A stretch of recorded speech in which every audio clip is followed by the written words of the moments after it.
I just started. It's thinking about life. Good morning, Eorzeans. We are resuming the Baobao Pandemonium adventures.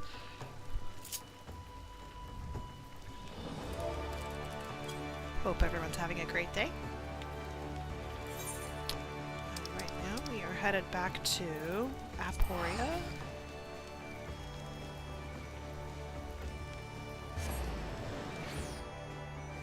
With my cute little warrior.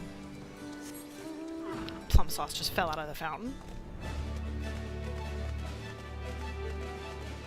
I'm hoping to get through all of Abyssos today before raid. I think we have a good chance. Claudian's eyes are brimming with the excitement of discovery.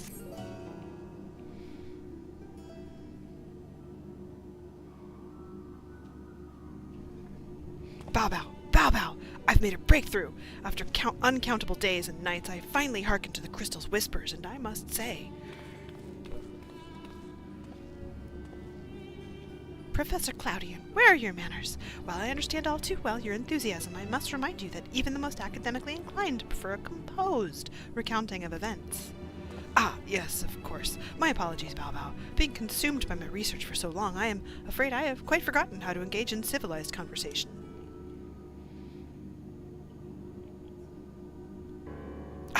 In that case, perhaps we should start from the beginning, with a crystal set adrift upon the ethereal tides, containing the memories of a party yet unknown.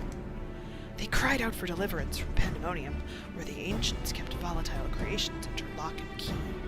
You yourself witnessed the power devouring the facility from within, and the advent of a divine monstrosity wrought of mythic beast and powerful mage. Fortunately, your martial prowess and the combined magical talents of your companions Themis and Erchthonius was sufficient to restore order to the circles of Asphodelos, but the greater threat remains. In the depths of Pandemonium, a presence yet stirs, its intentions and identity shrouded in mystery. That is the issue at hand, is it not? Since you returned to us, we worked tirelessly to discern the nature of the crystal. In the process, I detected an anomalous etheric signature, which I believe arose from the memories stored within. Analysis of this pattern suggested a feeling of loss or yearning, specifically the yearning to be made whole, and indeed, ambient readings have revealed a faint but identical signature. This can only mean that another such crystal exists in our time.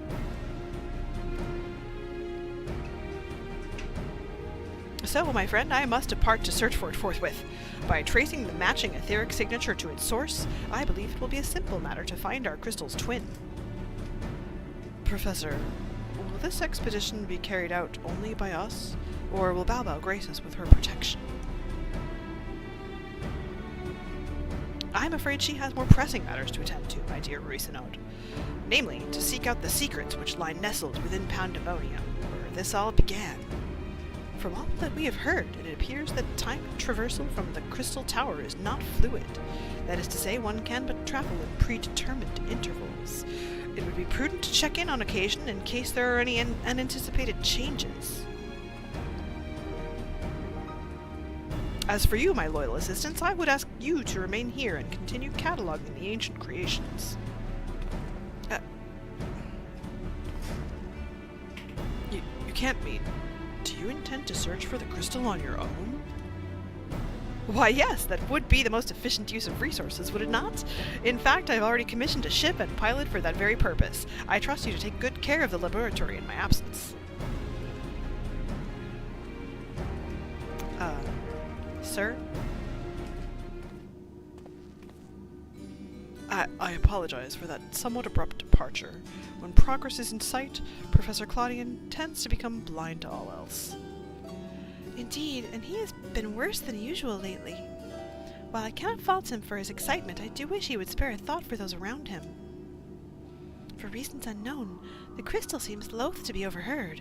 Much as it spoke only to you last time, none but the professor has been able to capture its ethereal yearning, which has served only to convince him that he can solve this puzzle on his own. Surely, after some time alone, he'll come to remember how valuable we are. The search for this crystal seemed to be a simple enough matter. Let him have his adventure, and upon his return, I'm certain he'll be back to his usual self. As for you, Baobao, it may be best to return to Pandemonium, as Professor Claudian suggested. Speaking of which, I did have a request of my own to make. Traveling to Pandemonium requires you to pass through Abyssos, correct? There is something I would have you investigate in my stead. While these creations confined within Pandemonium are considered to be failures, I doubt that's their whole story. Barring exceptional cases, they must have been under observation in Abyssos before being consigned to their shackles. And if we know anything about the ancients, it's that they would have kept thorough records of the results. Ah, brilliant! Delving into those records may shed light on creatures Baobao has yet to encounter. If your theory proves correct, that is. While there are no guarantees, it certainly beats the current strategy of rushing forward blindly, with only her strength to carry the day. For your own sake as well as ours, please unearth what information you can. I'll do my best. But I guarantee nothing.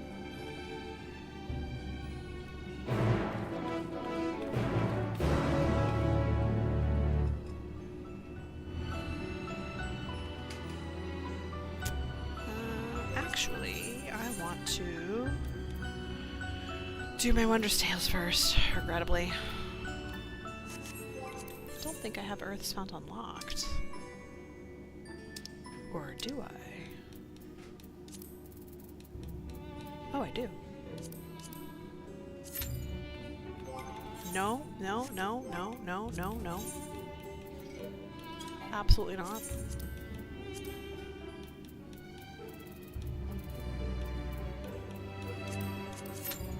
That's better.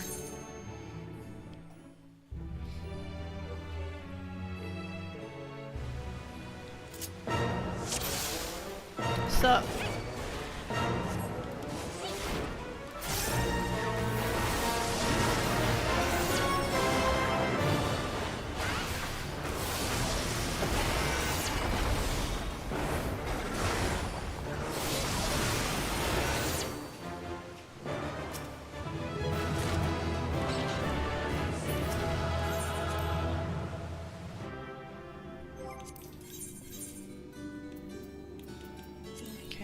Titan, Leviathan, Rumble.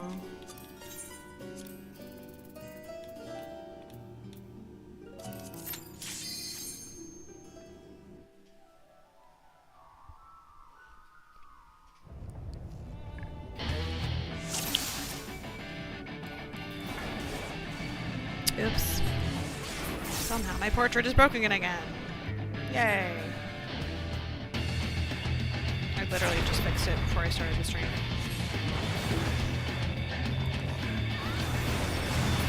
Square, fix your shit.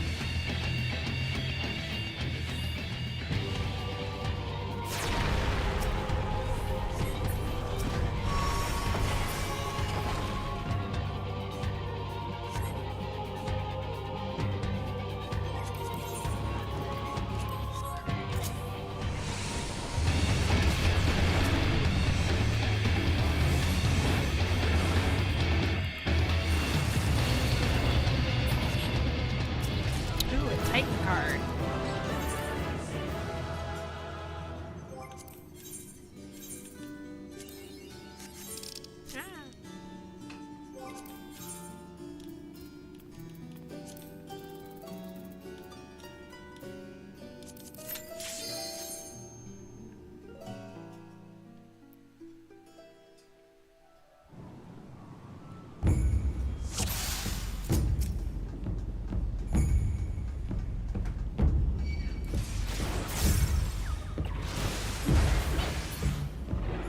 Back here.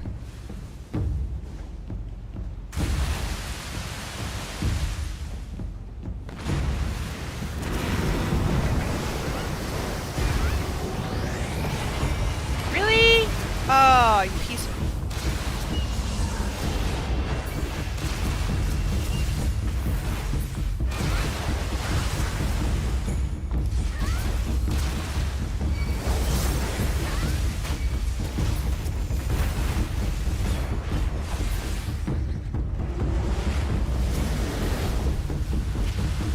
The power of an ultra wide. I see everything.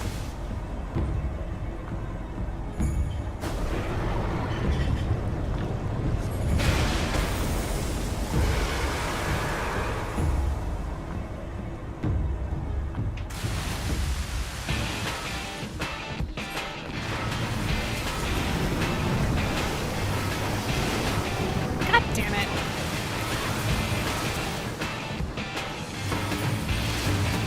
Just die.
Two hits.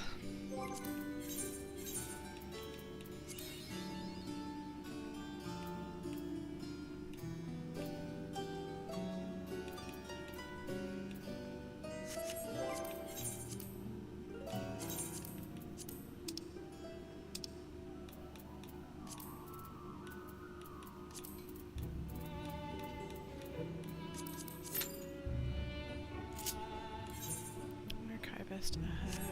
Parabatia crystalline. What is the closest? Pointy Oikos. Let's go.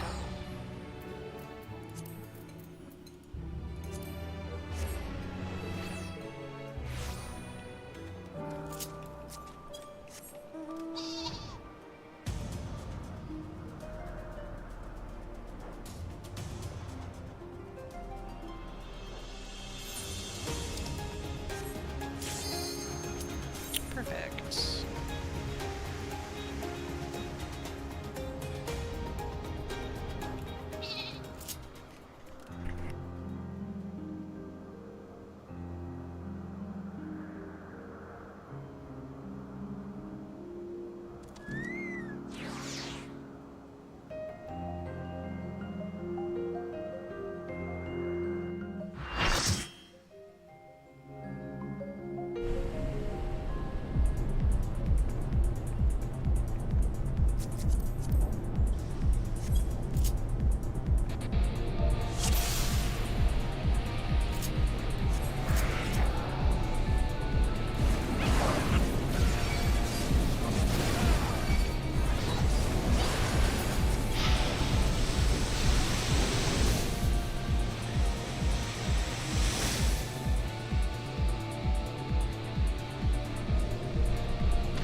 Alright, I'm gonna eat my breakfast and do a little dance while I eat my breakfast, so please enjoy the little dance from a little cutie.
Alright, now that I've used up all my second chance points, it's time to go get some more.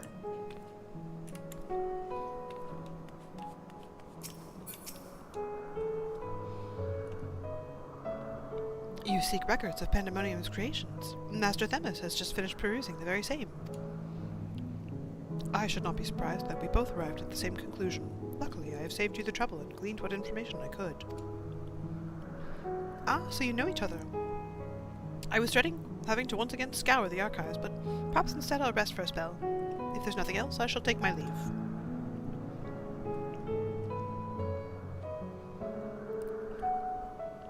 As should we, for I have undone the warding sigil blocking the entrance to Abyssos.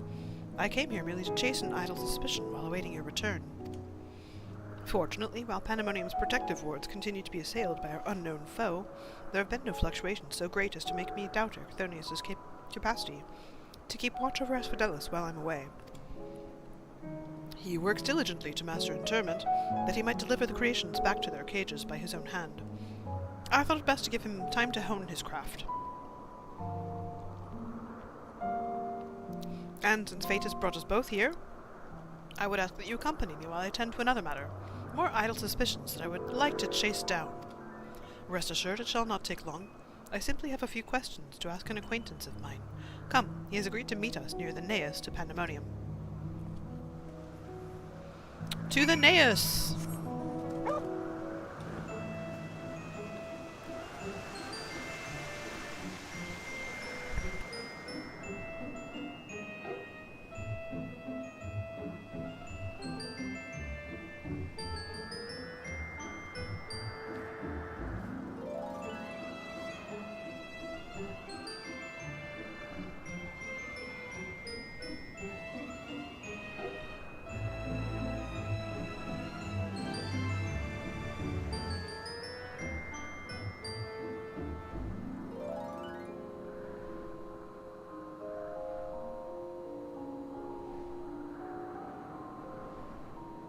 Well, it's not often that you see weather like this in Albus. It's nasty.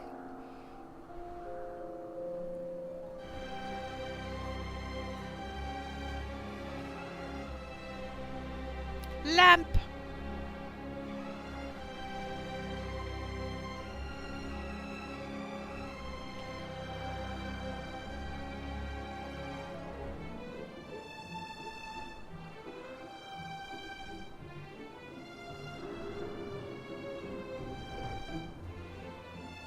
Oh, right here.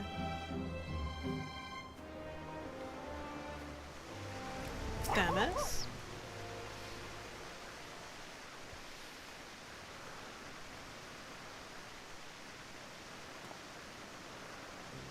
As I have pondered our expedition into Pandemonium, I could not help but be mystified by how strongly the warders we encountered felt for Lalafell, whether it be good or ill. Hesperos and Chthonius were two sides of the same coin. The former looked to his mentor with absolute devotion, while the latter looks to his father with bald hatred.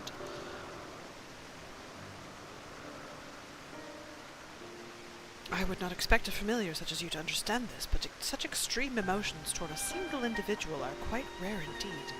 Naturally, I feel gratitude toward my mother and father, yet we are all equals in the larger picture of the star.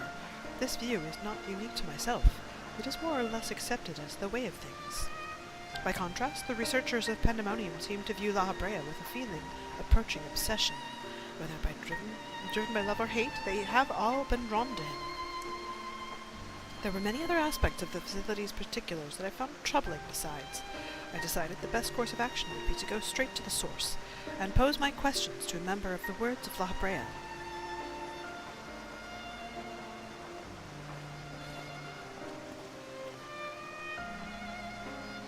My apologies to have kept you waiting, Master Themis.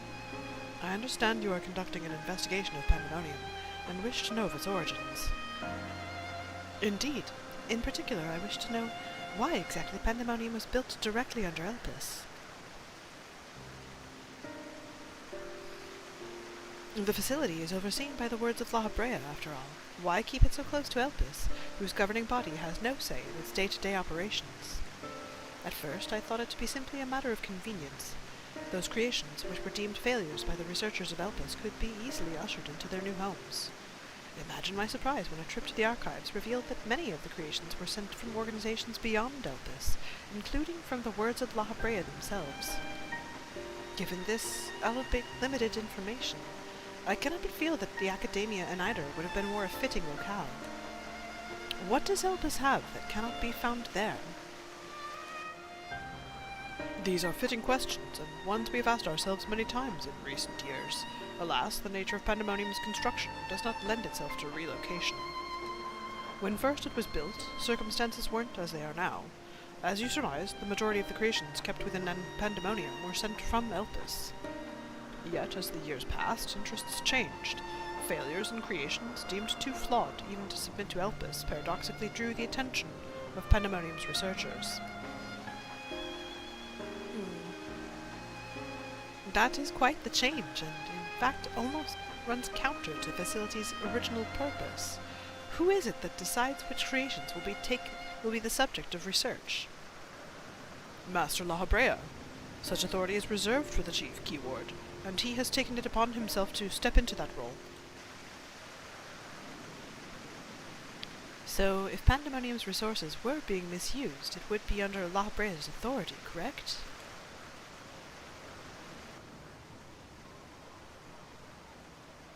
I know not what you're suggesting, but the keywords also hold some sway within the facility. Not even Master Lalafell would be free from their scrutiny. They are duty-bound to report any irregularities as soon as possible. Although, I admit as of late their communication has been somewhat sporadic.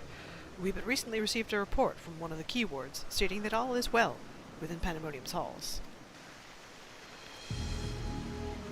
Really? And you are certain that a keyword sent it? Yes, of course. Our communications suffered a temporary obstruction, but I can assure you that the words did their due diligence in confirming the identity of the sender. Thank you.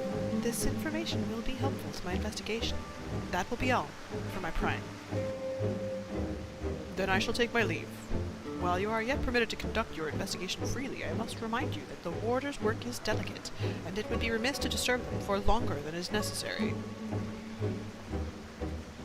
That was a veiled threat. All is well. A blatant lie, and to that we can both attest. One of the remaining keywords is most certainly in league with the party behind this. Let us hurry. I know not why our adversary sent that report, but 'tis plain that we must return to Pandemonium with haste. I'm with you, bud. I'm here for it.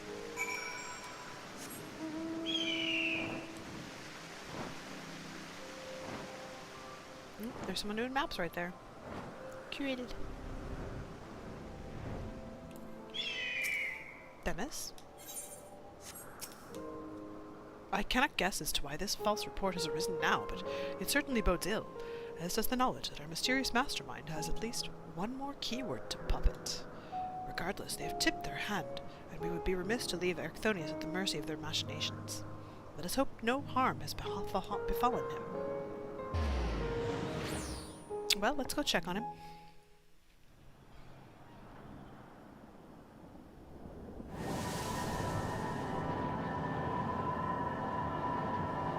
Still hard at work, I see.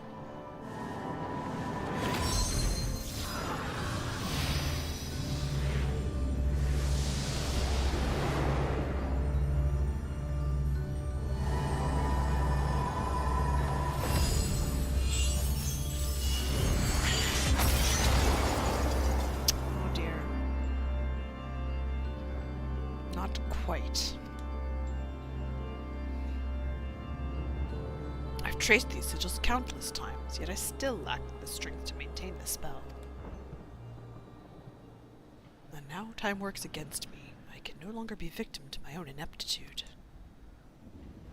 What? Who goes there? Heh, there is something to be admired in such single-minded effort, even if your methods leave much to be desired.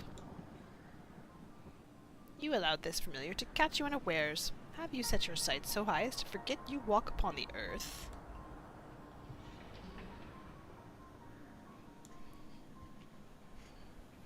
I know this creature, a familiar of the Phoenix, but that monster is locked away. That it is, in spite of the trouble I went to in freeing it, I might add. Begrudge me for dressing you in this ill-fitting form if you must, but with control of Asphodelus wrested from my grasp, 'tis simply the best I can offer you. Hide if you will, but mark my words, I will find you, and make you pay for the chaos you've sown. Now, there is no need for such hostility. Calm heart stays the course. The wisdom of Lalafell, your father.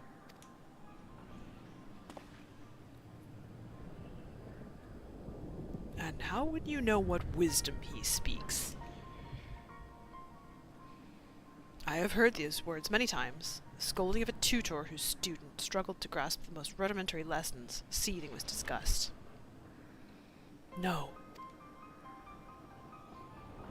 I've not told that to anyone, not even keyword Hesperos. That can only mean one thing. That you still insist on mocking me. Stop this farce, Lalafell. At last you move to keep up. Pity that you remain behind, nevertheless.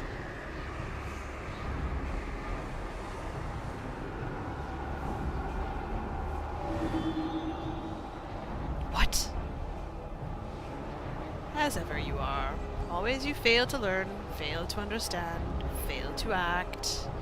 And though fate deigned to offer an escape, you remain here. You are bereft of magical prowess and common sense both. But you need not despair. Dull though you may be, you are yet indispensable to Pandemonium's great experiment. There's the affection I remember. Tell me, did I ever once measure up to your expectations? You shall. Take pride in that, and rejoice to see your wish fulfilled. What? What wish? Come, and all shall be revealed. All this rage, this hatred, is but a consequence of ignorance. Our desires align more than you know. What are you?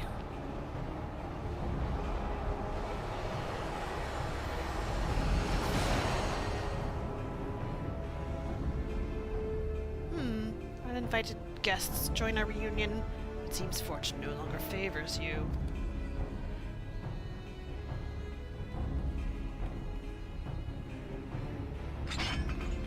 I will kick your ass.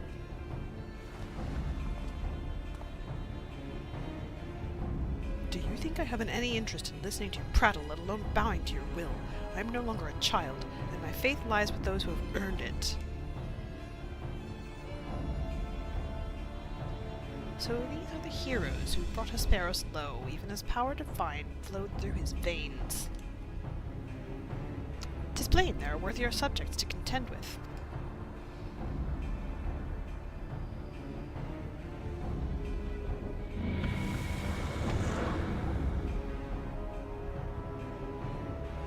Okay. I'll still kick your ass.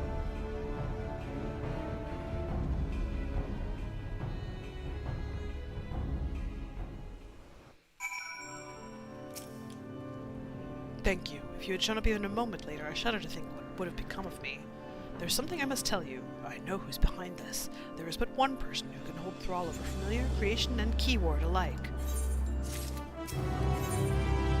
Erchthonius is so certain he knows the identity of Pandemonium's assailant. He knows, and yet he doesn't know.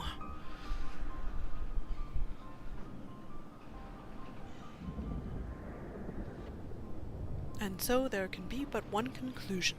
Lalafell was the driving force behind this chaos from the start.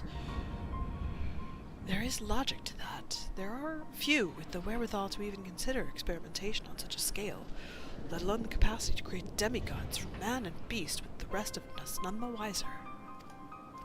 Considering the magnitude of his work with the convocation and the words, his relatively minor role as chief keyword comes under little scrutiny, even as it provides him the authority to wield dangerous magics. It may serve as veil and mantle both. Still, I find the notion hard to accept. The misdeeds perpetrated here could not have been done by the Lalafell I know. You have met him, yes? Do you think he is capable of this?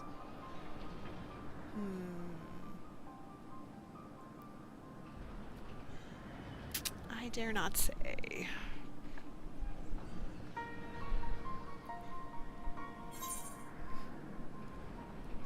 It's still too early to say for certain, but I'm saying that to spare your feelings. If it truly is a puzzle with many missing pieces, yet still, I see you do not deny outright the possibility that La Brea is a man with few scruples. That alone should be enough, but let me assure you, La Brea holds nothing so dear as his own ambition. While he may not be one to let emotions stand in the way of his mission, I cannot believe there are no depths to which he would not stoop. Although we met but briefly, the impression he left on me stands in stark contrast to your evaluation. Though his methods are ever unorthodox, they seemed guided by a firm understanding of what is just. There's one way to find out for certain. We delve deeper into Pandemonium and pull back the curtain on this mystery ourselves. A wise course. I would not deny the truth if I saw it with my own eyes, even if it was discomforting to behold. Then we must move forward with no excess of caution. La Brea, or whomever is behind this, has likely spread their tentacles into every corner of Pandemonium. We can safely assume the other keywords won't greet us with open arms. Agreed. Let us make our way through Abyssos, one careful step at a time. I shall stay by Erchthonius' side in case our enemies think to target him again. Could I trouble you to take the vanguard? You can count on me. Thank you. As a precaution, I shall safeguard you with a simple spell. This will ensure that even should we become separated, my phantom warriors will still come to your aid. If it does come to battle, the keyword's magic will put us at a disadvantage once again. Luckily, we have you to even the scales somewhat. I trust you shall be liberal with your weight.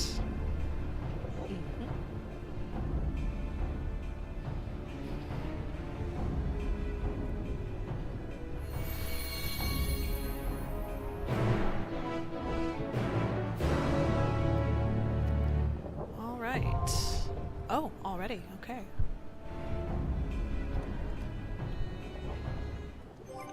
Let's do it. No, I can't do it unrestricted. I mean, I could try, but I would probably fail.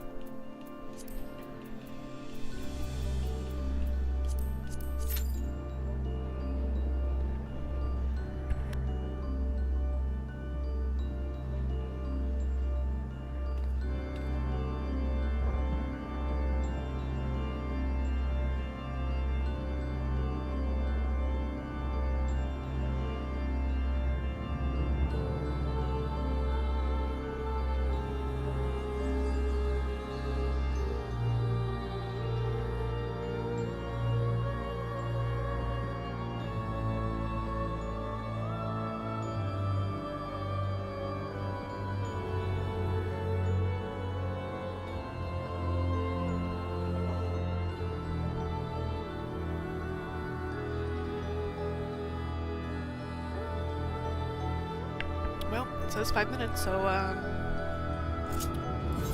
let's see if we can go unlock something.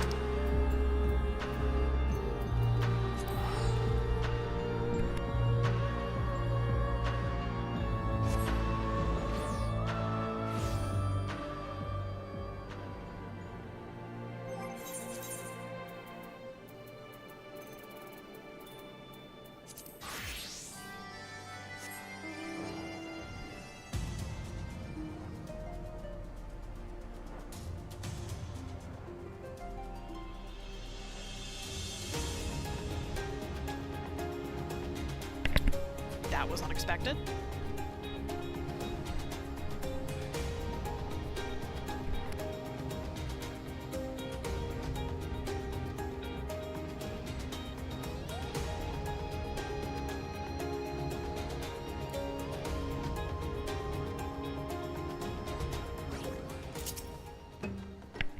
Click, click. This is the stick peddler. He peddles sticks. He lost his connection with the Overmind near the same time as we did. There was one other, but we do not see him.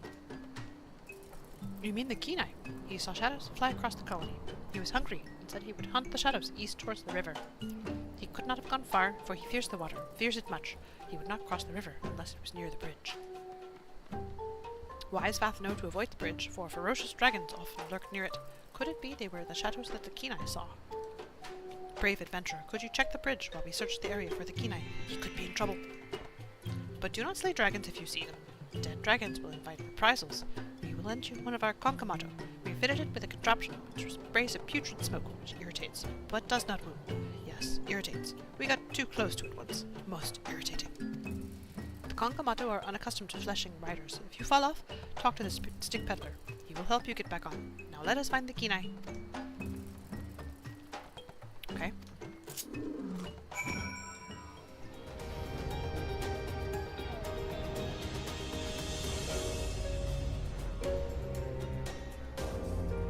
Here I go.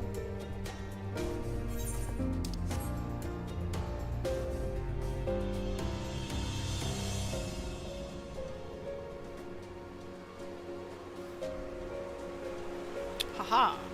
Oh, it's just they're just babies. Oh, that burns. I don't like this game anymore. Why do you do this?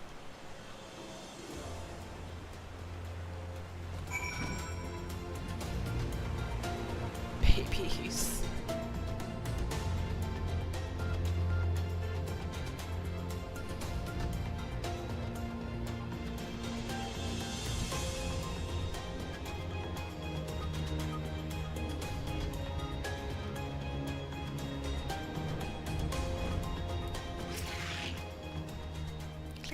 He is the Kenai, so he named himself, for he never tires of discovery. He returned to the hive soon after you departed to search the bridge.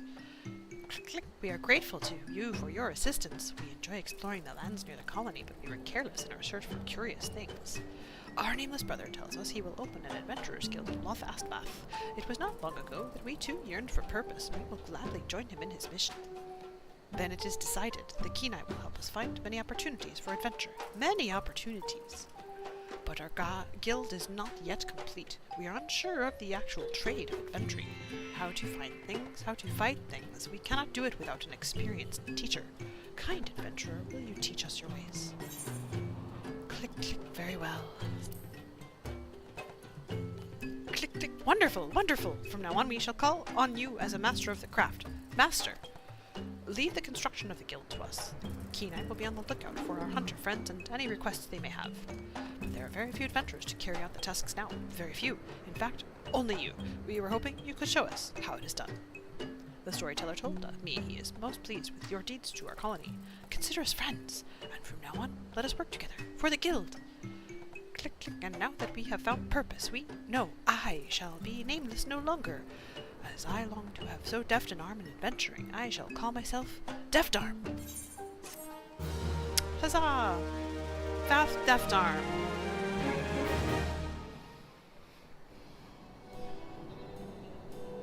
They already built a guild counter. Good for them.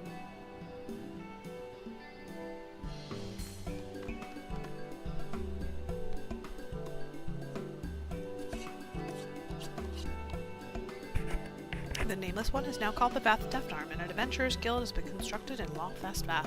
The hunters of Tailfeather are now clients of the adventurers guild.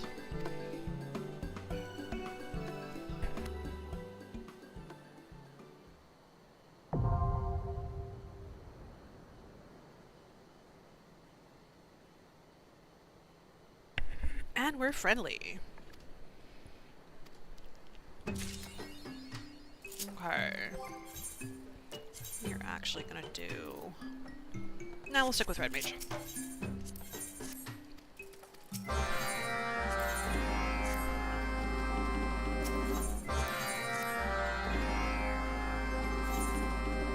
Mutation.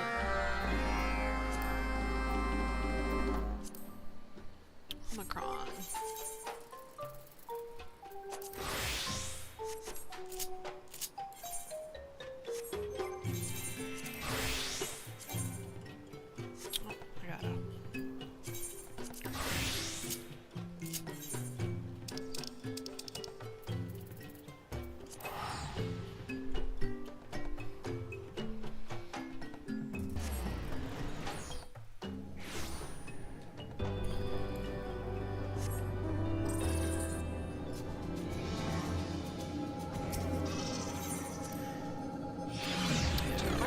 while we wait.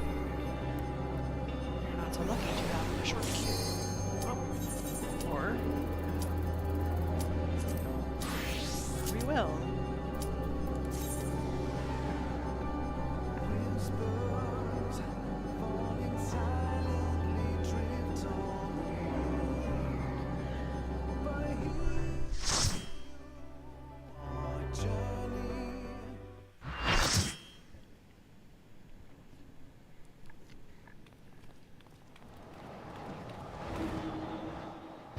Oh.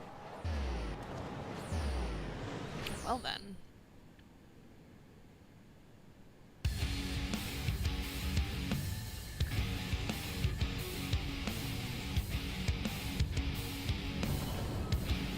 Cage match.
The tank buster is called Crunch.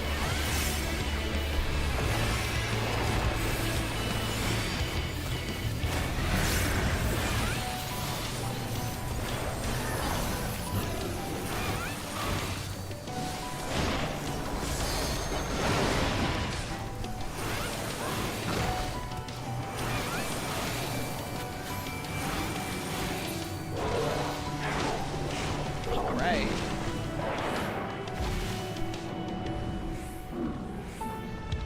Gross. Oh, he nasty.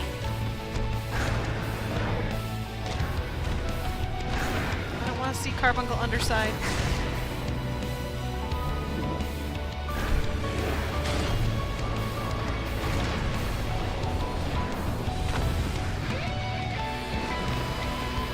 Ugh.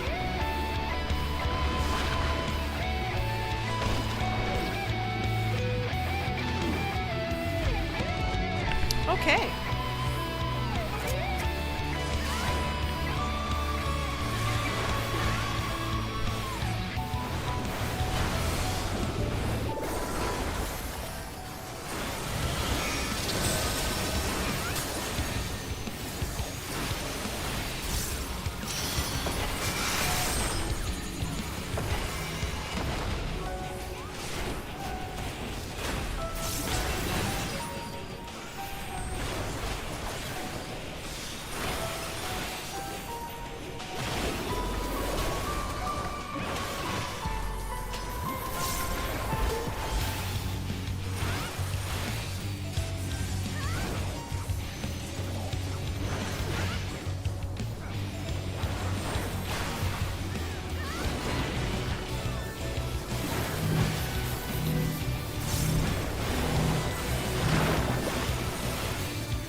is a little disappointing.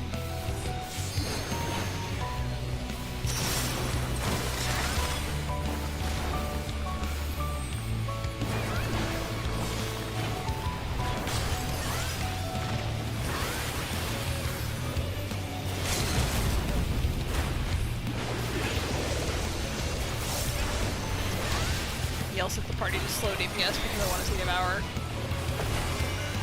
I'm not doing that, but it would be funny if I did.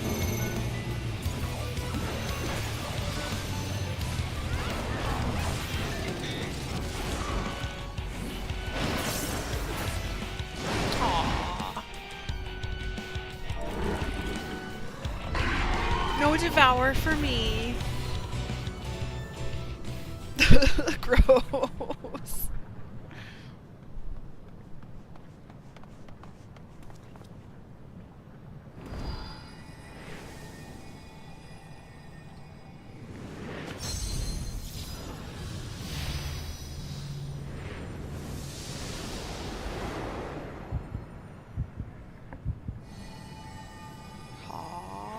Go! Cage it. Good job.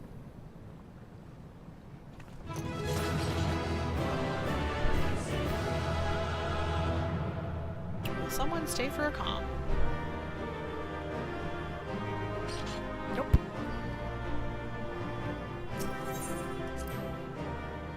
I got a comm though. Very kind of them.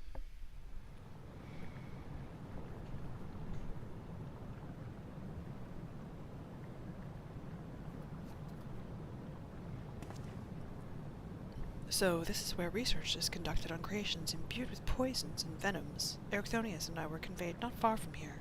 It seems our foe is finding it more difficult to surprise us. Fortunately for you, since they appear particularly keen to see you dispatched as quickly as possible. Even alone you are a force to be reckoned with. Part of me is glad you emerged victorious, that I might observe you further.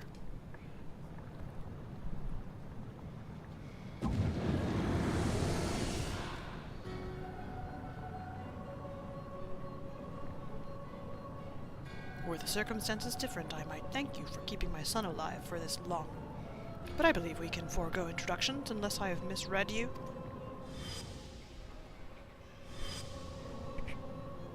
Oh.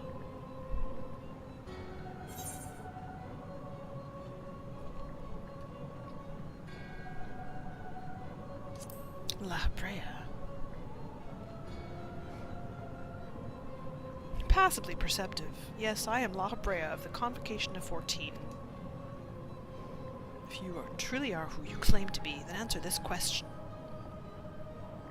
That can wait.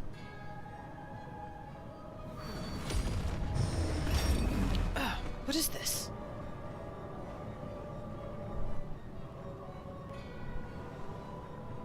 No, this is curious. The trap I wove at your feet reacts to either, but you remain unaffected.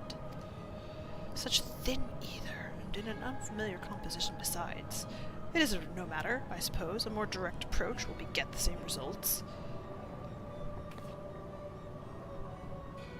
I would advise you to think carefully before deciding your next action. Strike me down here, and Ericthonius' wish shall remain unfulfilled. Never again shall he meet Athena. Mother, you would dare hide behind her name! Listen well, Ericthonius. We are of the same mind concerning your mother. You have your allies for protection, so what harm is there in hearing me out?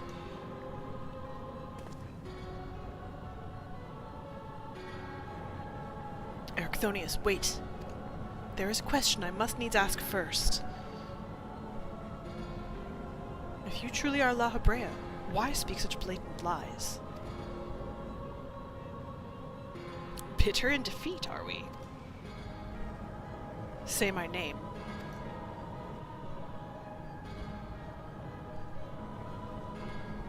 A simple request.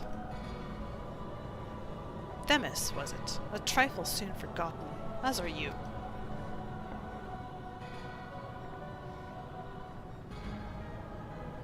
I have my answer. The La Brea that I knew took pride in the convocation and would never suffer its denigration.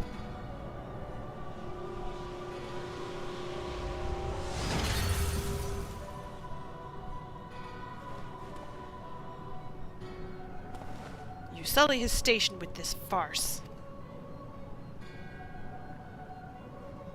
Themis, what are you saying? Lalafell and I hardly saw eye to eye, but I know his voice when I hear it. Indeed, he makes a passing fine imitation in appearance and manner. However, the real Lalafell would never call me by the name Themis.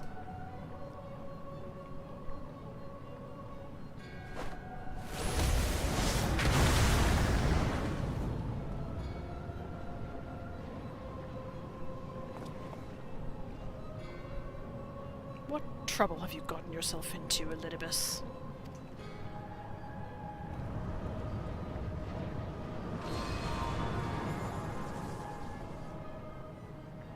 Impostor, you have no right to claim that form, that mask.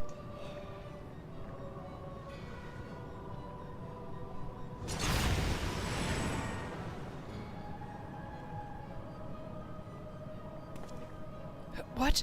Who?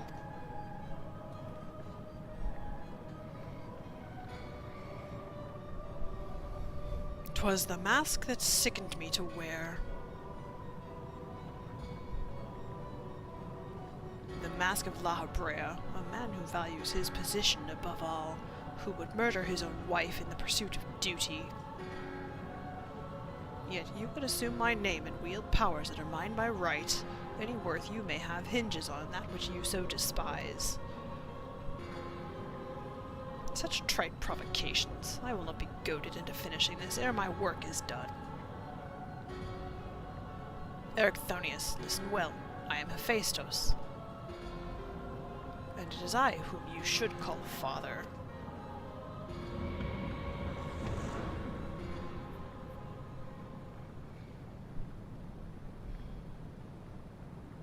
What in the name of creation?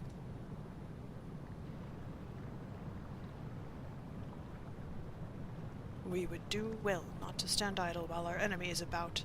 I believe an explanation is in order, Elidibus. Let us return to safety so that you may provide it. Ah, that sounds more like the Lalafell I know.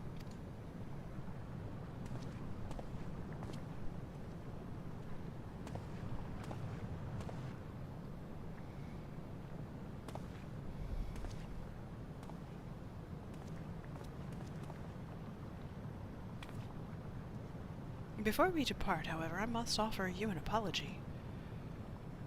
As Lalafell said, I am Elidibus, one of the convocation and emissary of their will. For reasons which do not involve you, it was necessary to hide my identity while investigating this place. Still, that hardly excuses my deception. Whatever your name is, you're still Themis to me.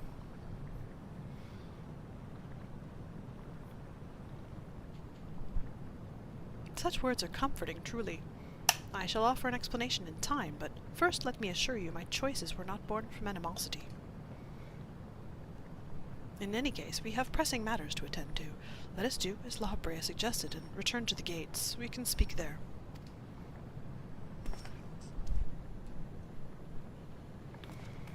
Please, help him. Save him.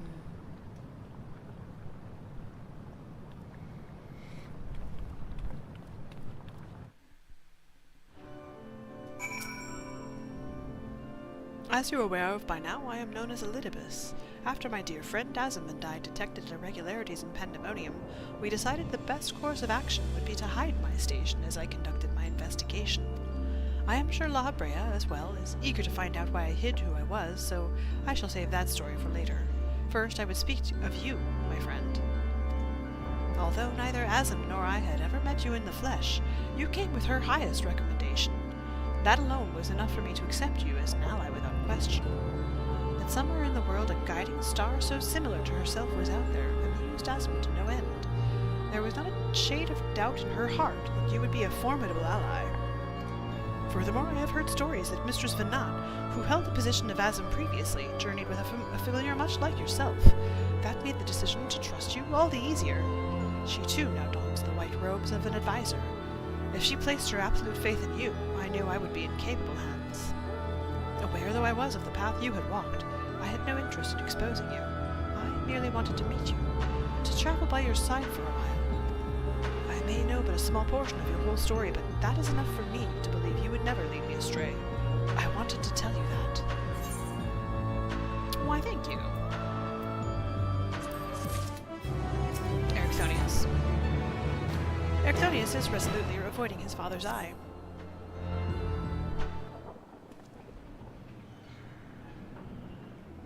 I don't know how long it's been since we last spoke, Lalafell, and truth be told, I had hoped we would never meet again.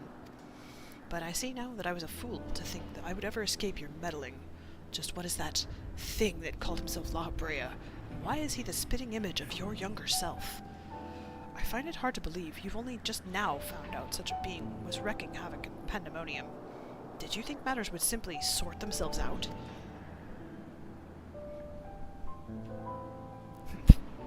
I suppose you deserve at least a cursory explanation. I was well aware of the anomalies occurring within Pandemonium, including the fact that Azim and Elidibus had taken it upon themselves to investigate. I saw no reason to insert myself into the situation. For a time, that was. Imagine my surprise when, instead of a formal report from you and yours, I received a communication from one of the keywords, stating that the research and operations were proceeding as usual. While Hephaestus' deception was almost childish in its simplicity, it became plain to me that your grasp on the situation was slipping. So you knew of his existence from the beginning. I can hardly imagine that you would suffer another to masquerade as one of the convocation, not without good reason at least. As you well know, the name La Habrea is but a marker of my station. 'Tis not the name I was born with. Hephaestus has claimed that for himself. I cannot fault him for it, for as he is my other half, in a manner of speaking. He knows all that I know, my equal, in every way, yet within his heart is naught but greed, envy, and desire, all the emotions that we are loath to acknowledge within ourselves. If what you say is true, then what purpose would such a being serve? He is the product of an experimentation gone awry, a reminder of the days when I was yet young and reckless. I thought him sealed away for good, but it seems time has a way of unearthing the shame we bury. When he spoke of my mother, he looked at you with venom in his eyes, blamed you for her death. Tell me, was he right to do so?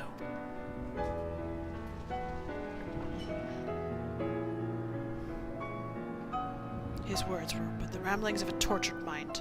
The hatred and despair he endures has warped his view of the world irreparably. And now that he has awakened, he must be put to rest. If he succeeds in breaching Pandemonium's protective wards, he shall invite disaster unto our star. As chief keyword of Pandemonium, it is my duty to decide the proper course of action.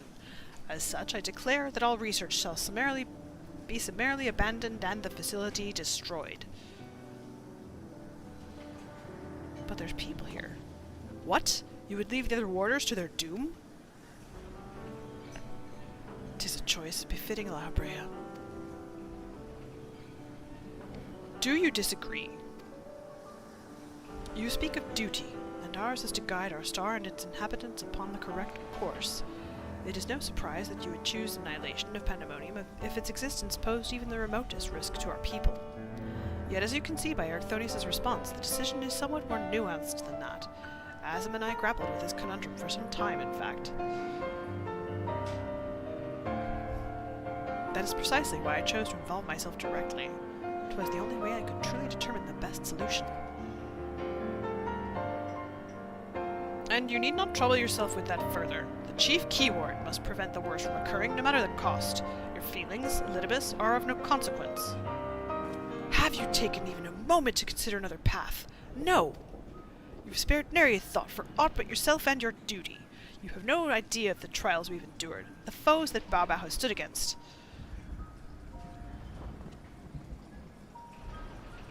I'm a dumpling.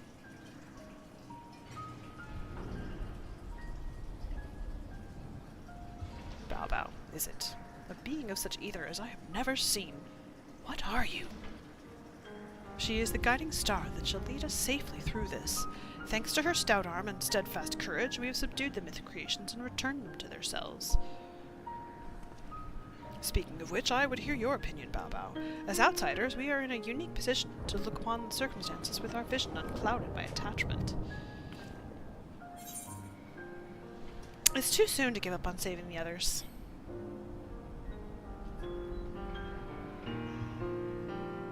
Agreed. We still know next to nothing about Hephaestus, and I highly doubt La Brea has been forthcoming with the truth. But we've managed to regain control of Asphodelos. He must be made to see that there's merit in continuing on this path. I have it. Speak in your official capacity as Elidibus the Emissary. Judge which approach is more sound, and even La Brea would be compelled to listen. Oh.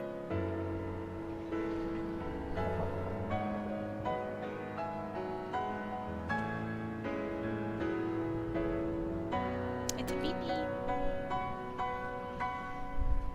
As Elidibus, I am duty-bound to assess the matter from a position of impartiality.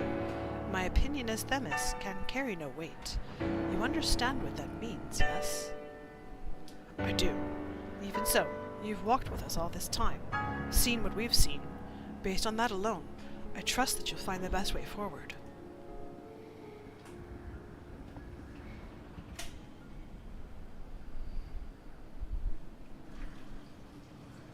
Very well. Then, in my capacity as emissary, I shall state my judgment.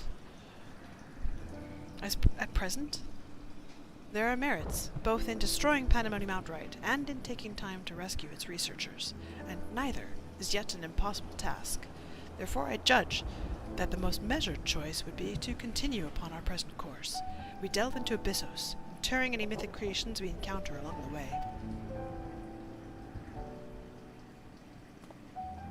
You have yet to witness Baobao's might and Erechthonius' resolve. I would ask that you see our capabilities firsthand, and only then decide if our endeavor is futile. If such is the will of the emissary, then I shall obey. However, if indeed I find your strength to be lacking, I trust there will be no objections to the immediate destruction of Pandemonium. You needn't worry about that. We won't fail.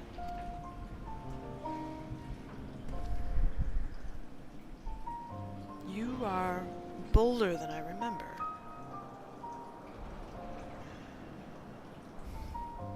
And you're even more tedious than I remember. Baobao, come find me when you're finished. Damn!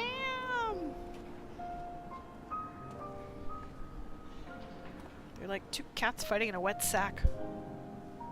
Erechthonius is understandably frustrated, but if we are to conquer Abyssos, we must go forth with clear heads. Pray lend an ear to his troubles, that their weight might be lightened. I suppose.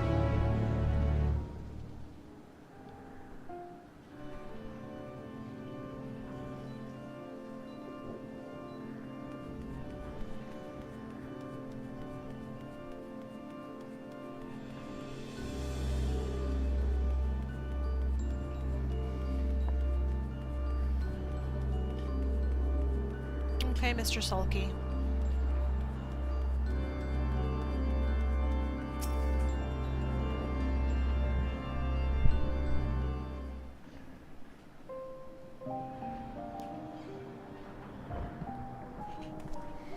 How can I help? You do have my gratitude, ill-fit as I am to show it at the moment. Without your words to sway him, La Brea would have carried out his plan without a second thought.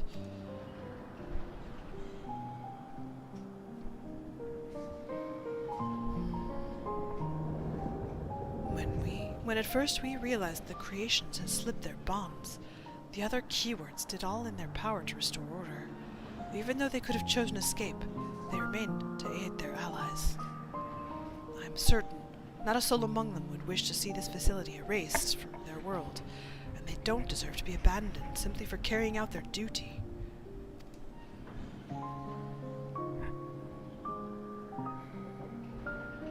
And besides, Hephaestus has secrets yet untold, secrets that would be buried if Pandemonium were reduced to rubble. I mean to uncover the truth behind his words, the truth of my mother. While Lalafell was quick to dismiss his claims, I failed to see what Hephaestus would gain by fabricating such a story.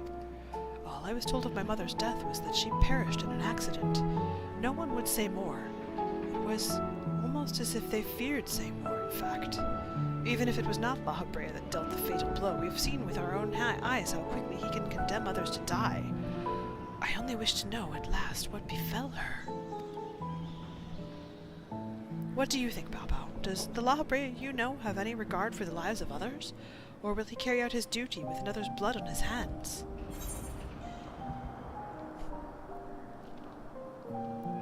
He was always a man who worked from the shadows. That's all I can say. Well, that in and of itself isn't reason for suspicion.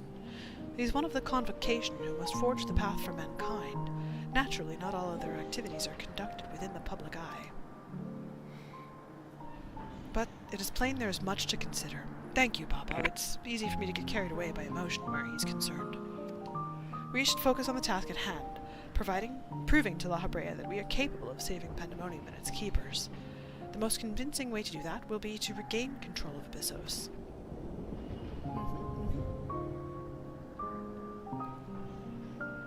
Though I'm loath to admit it, he would know more about those depths than any of us, and seeing as how we require every advantage we can afford. Baobao, would you speak to him for us? He seems to have a special interest in your capabilities, and may deign to help with your suggestion, if only to see what you can do. I can but ask.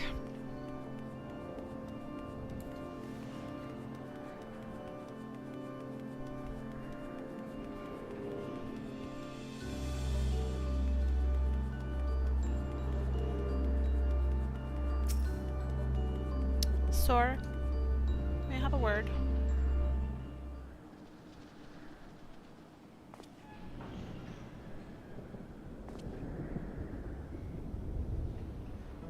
Erchthonius appears to have a deep trust in you, and Elidibus tells me you share some relation to Asm. Your unusual either does not mark you as a familiar. It is unlike anything I have seen, even among the countless concepts I have observed. To think that I would encounter an existence I could not create by my own hand. Asm never ceases to surprise. The previous Asm was much the same. In taking the entirety of the star into consideration, she came to hold dear emotions and people that a more logical mind would have discarded. This made her act in her own self-interest more often than not. Just as you and Elidibus have conducted yourselves in this matter, the true danger of Asm's nature is its tendency to infect all those she comes into contact with. Emmet Selk said much the same.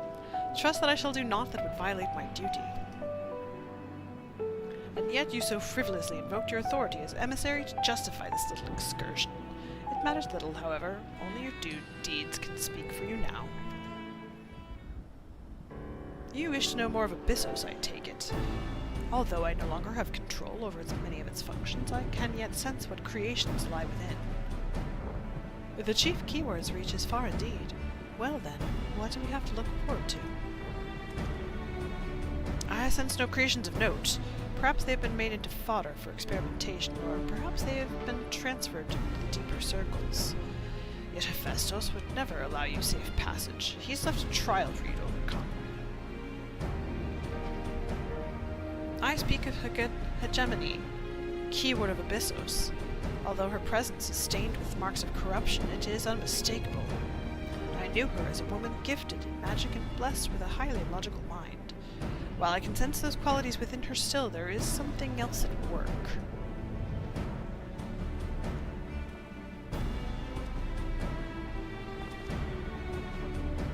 If I had to hazard a guess, I would say that it's because she's already been twisted into a Hemitheios, doubtless against her will.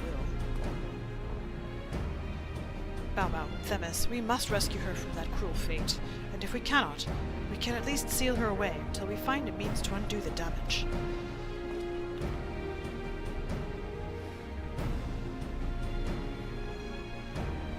Your allies make you bold, Erchthonius. I very much look forward to seeing how far they carry you.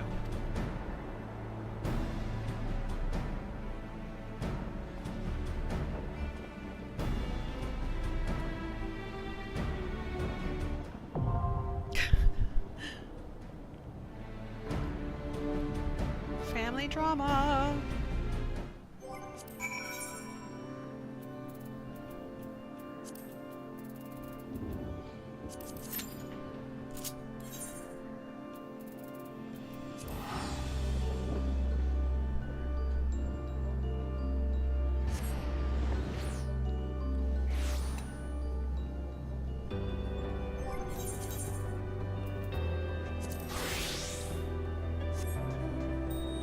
Let's try this again.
Thank you.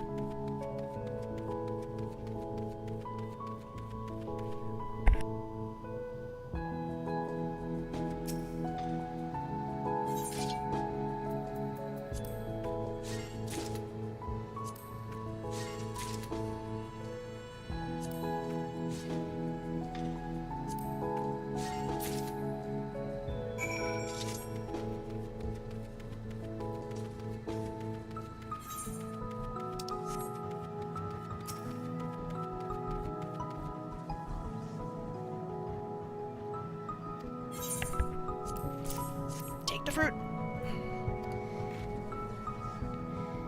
A wild fruiting.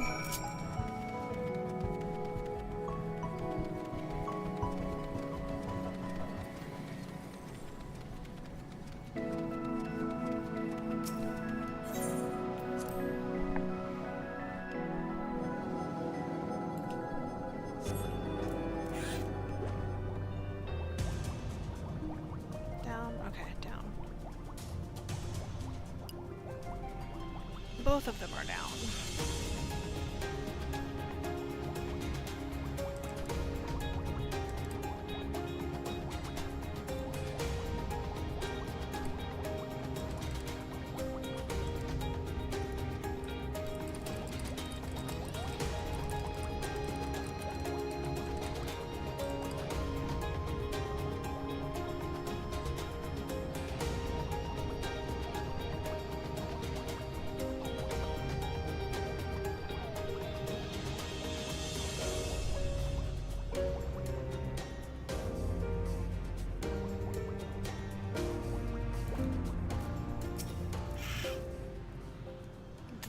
Allied life form recognized. Commencing mission briefing. Beep. The microscopic invertebrates pestering the dragon's nest within rock cavities. Allied life form must assimilate itself into the new meat and head to the indicated coordinates and emit an electronically charged blast to exterminate the hostile anthropods. Show no mercy. Okay. I can do that.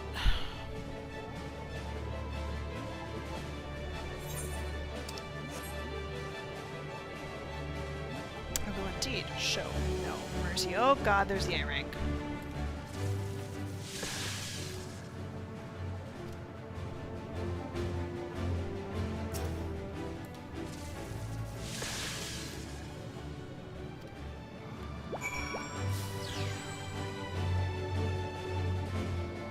With those cute little kiki feet.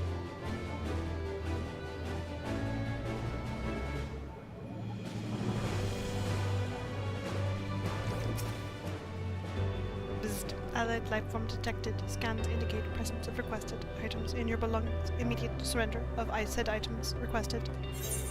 Yep, here you go.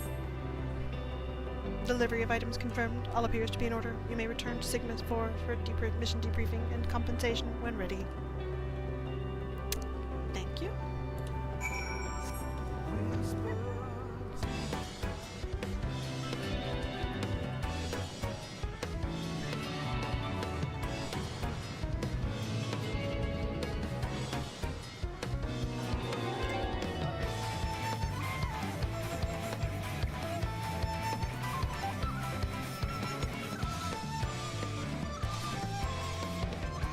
Let me tell you, it is much harder to see where you're going in places like this on a tiny little laptop screen. Never again.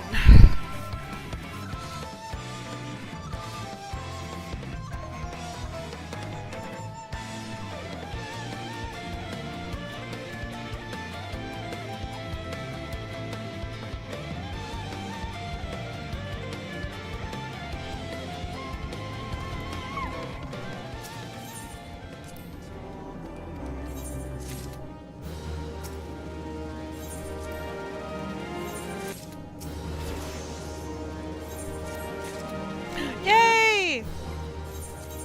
We made it.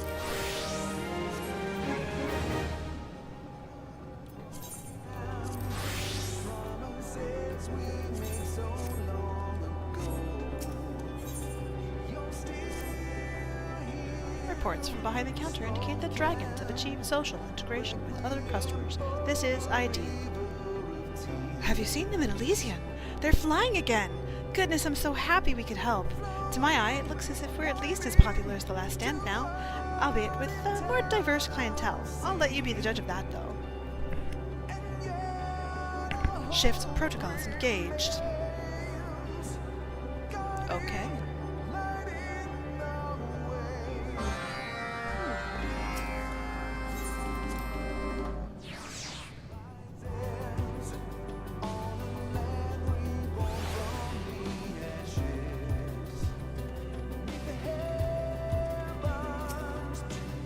Jamming away. If my duty pops, I'm letting it go because I want to have these cutscenes. Ah, I love the smell of carrot coffee in the eternal twilight, and look at all of the contented customers enjoying our cuisine. 'Tis more than I could have ever imagined when I proposed this idea. This unit is struggling to generate areas for improvement. Are all cafe objectives now complete? I suppose you could say that, though it is a strange way to view one's accomplishments. Why do you ask? In accordance with the directive to all Alphatron registered units to live, this unit's mission is to assist fallen civilizations in reclaiming lost hope through simulation, soup, or other means as necessary. It appears this has been accomplished. If so, then this unit must complete its performance evaluation immediately. Performance evaluation? That sounds dreadfully dull. Rather, yes. Nevertheless, this unit must adhere to standard operating protocol and analyze the results of our cultural preservation efforts. Evaluation results will determine whether this unit may continue to embrace the familiar inertia of the current mission. If all potential objectives have been fulfilled, it will once again consign itself to hibernation. Ah? What? Allied units may wish to know that interim evaluations indicate the latter result is likely. This unit has collected more than sufficient data proving that, with the appropriate stimulation, even despairing life forms may once again hope. No further research on this subject is required. Logically speaking, to continue along the current trajectory would be a waste of energy.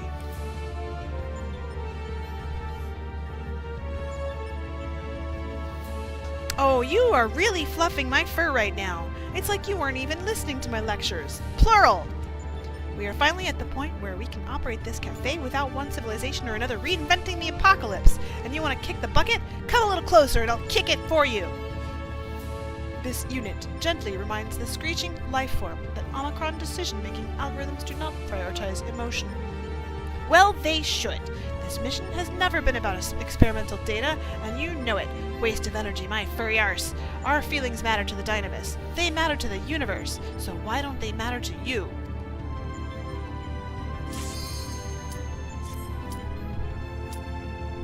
This unit does not know what to tell you. Fine, be that way. See if I care.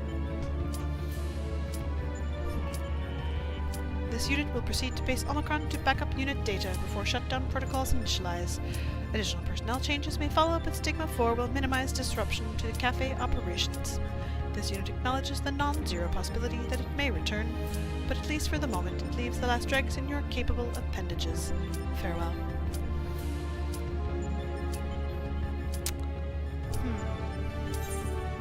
Did you want to go after it?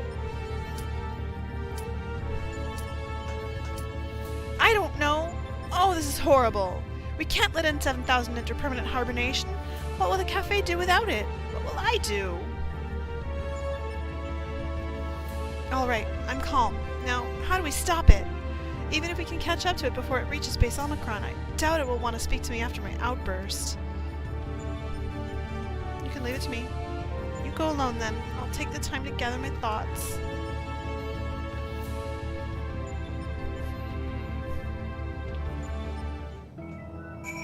We did indeed withdraw.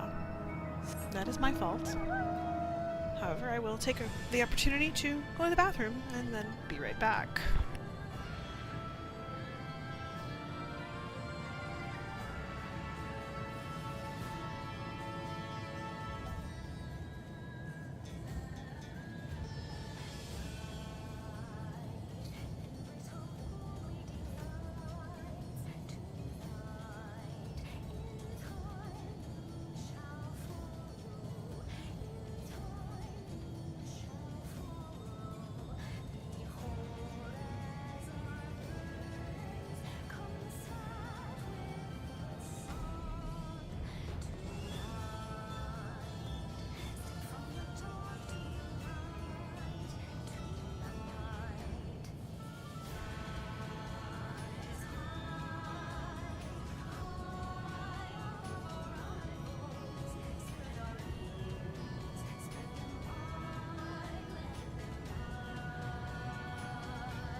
Okay, now we will finish this quest line before we queue again.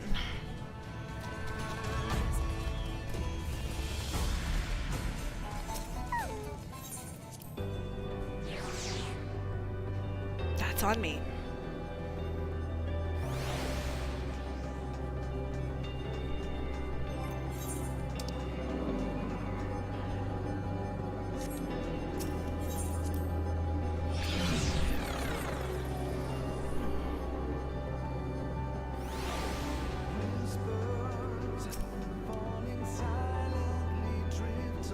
Request for personal data acknowledged. Scanning recent automatic transmissions of internal processing logs.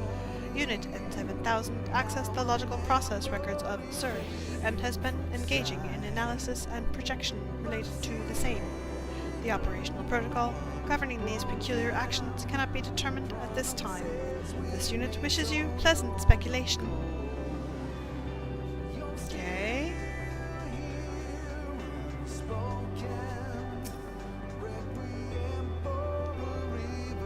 Request for location data acknowledged. Searching base Omicron monitoring logs. Sensors detected N7000's progress towards the fellow portal. Calculations indicate that it will have proceeded past the empty portal toward the limits of Ostracon Decahexy by the time code at which the organic lifeform can catch up. Okay. Thank you. I'll do that.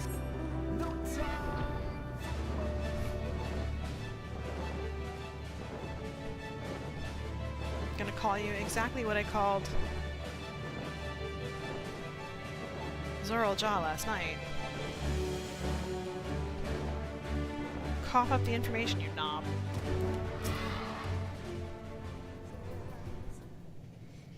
Only we were telling him to cough up wings and he didn't.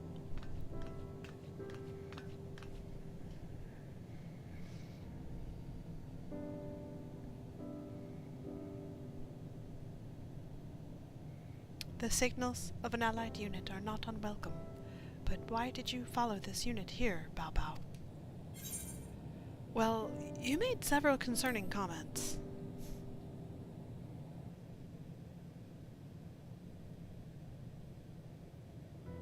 This unit has been analyzing logs originating from M017, alias Stigma 1, alias Sir, for some time now.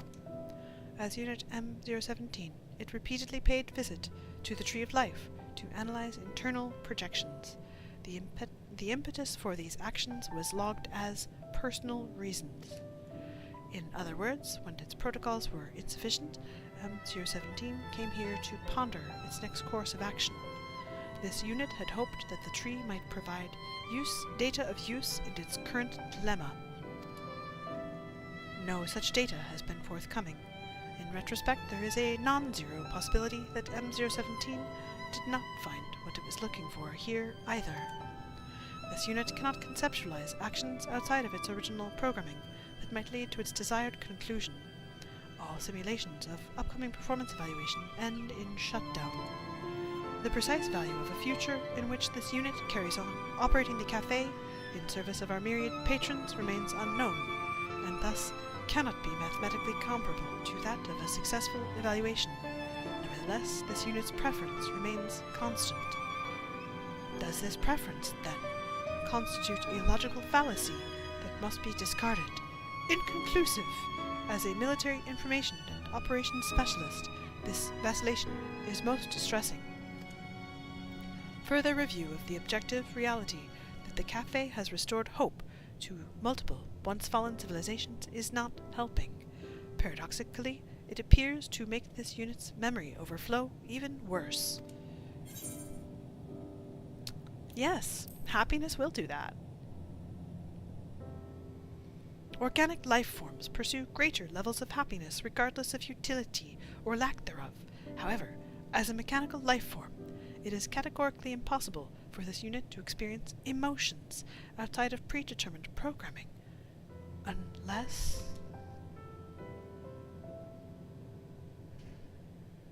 Unless allied units were correct, and this unit is truly not the same unit it once was. If all life forms reborn in Ultima Thule, including this unit, possess infinite potential in a mathematical sense, generating new projections, multi-sim mode initialized, shutting down auxiliary functions, and overclocking processors. Hello? Shh, this unit is processing. I will kick you. Warning, processing load critical, cannot accept additional inputs. Failure to step away from the unit may result in severe burns. Though its state is worrisome, it seems that you will be unable to interrupt N7000's processing queue at present. Perhaps you should bring Jammingway along to kick its bucket. Well, I mean, I can do that myself.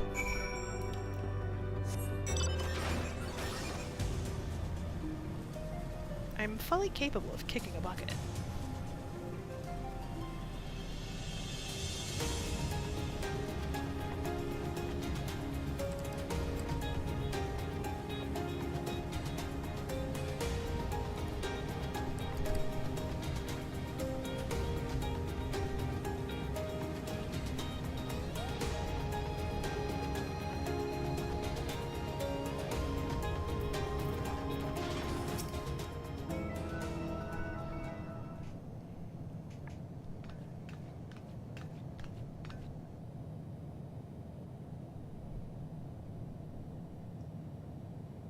Hey, can you come kick this guy's butt?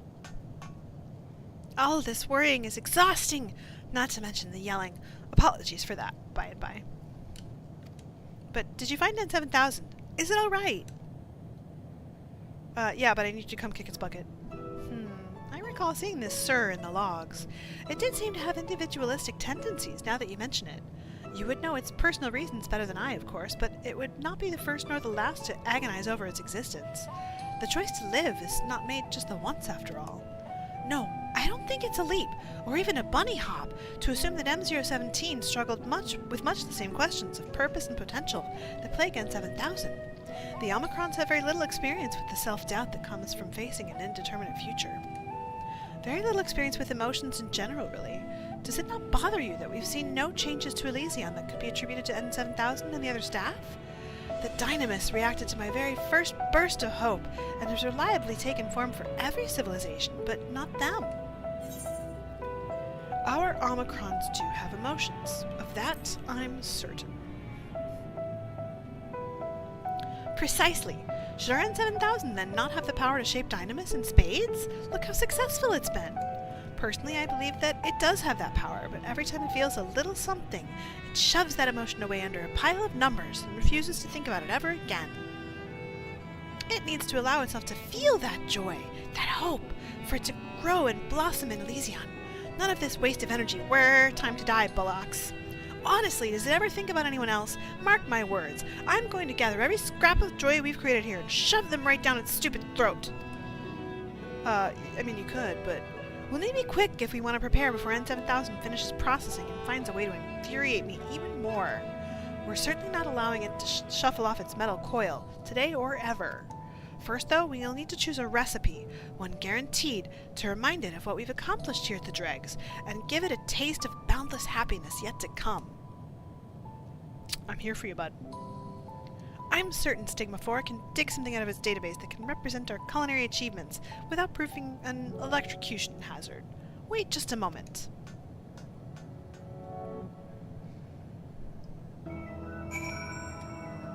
I will wait.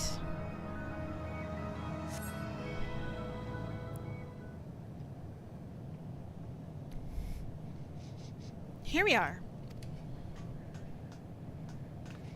We brought the whole Stigma 4. Thrusters disengaged, N7000 not detected, awaiting promised explanation. It's quite a long story. It's not that long.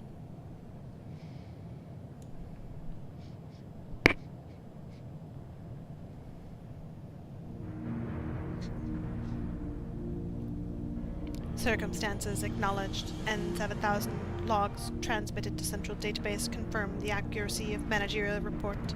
Conclusion reached by N7000 also confirmed accurate. Operational protocols are absolute. Completion of mission necessitates permanent hibernation. I don't think I'll ever understand your culture's obsession with productivity.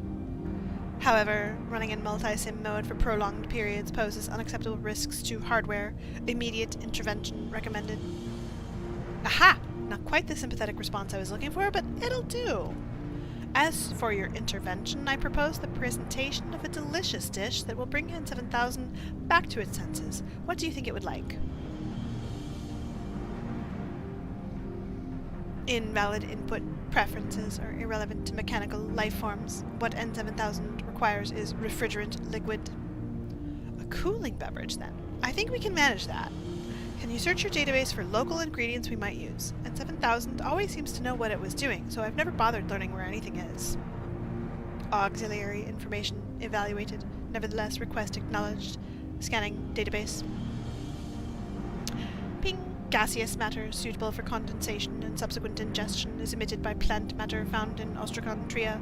Approximate coordinates 29, 13, 2.5. Okay, I will go get that. Wonderful, you're a natural at this. Managerial praise is unnecessary. Scanning the database is well within standard operational protocols.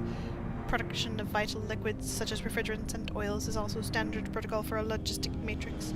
However, cafe operations have repeatedly demonstrated that standard chemical formulae are insufficient impetus for the alteration of dynamis. That is where cafe management must intervene. Allied Unit 9N7000 is depending on you. Do not fail. Don't you worry, Stigma 4. We would never let our allied units down.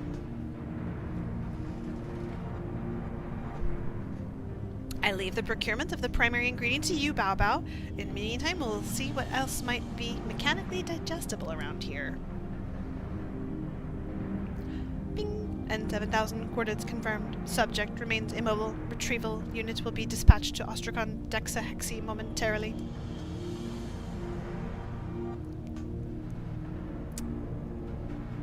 Okay. Methane blossoms. Go.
jamming away, let's jam. I dare say Stigma 4 will be dragging N7000 back here any moment now. Did you find the gassy whatsits? Yes, I did. Emissions ahoy! Now we just need to condense this, perhaps shake it up with some other bits and bobs for the proper cocktail experience. Okay.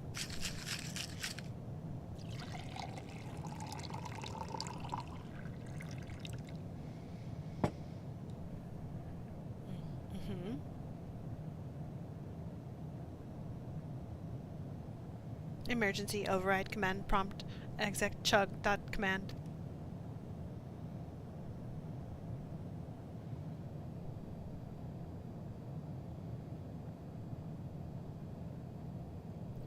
Beep.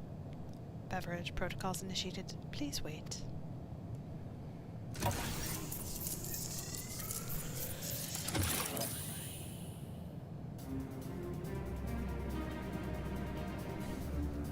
The last dregs. This unit would like to register its confusion. You miserable sack of sockets! Bolt head! Weird-looking fork! I'll kick your bucket in the next galaxy, you... Ah, yes, this unit remembers now.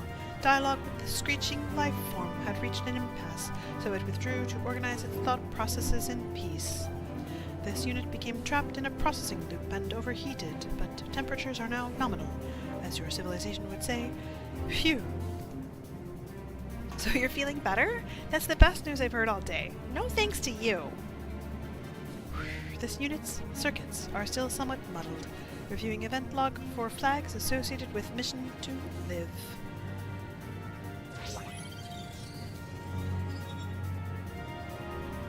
Results of recalculated projections located. Proceeding to Elysion to confirm. Wait. Hello? You could at least explain yourself!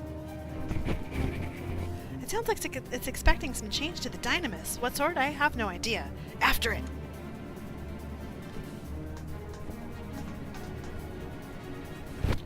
Well, I would say it's found its internal motivation to live.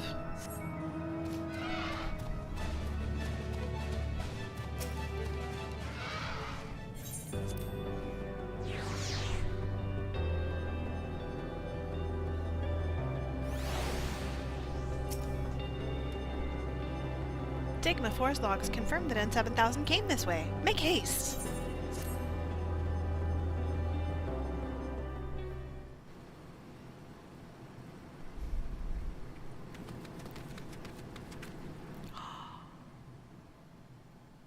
A forest! Did N7000 do this?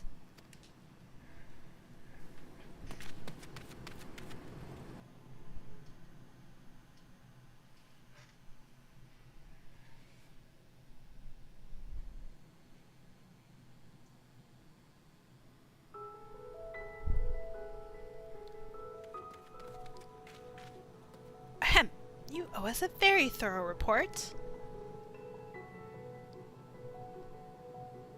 Affirmative. As you may have detected, since the birth of Elysion, this unit's self-determination algorithm has been in conflict with its core protocols. This issue has been surprisingly difficult to resolve. The cooling solution that you made, however, enabled this unit to arrive at a conclusion. It is confident in the result of its performance evaluation.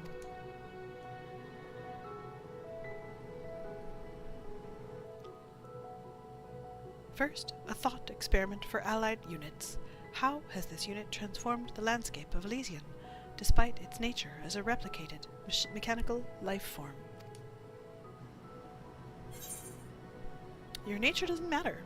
Here, now, you are alive.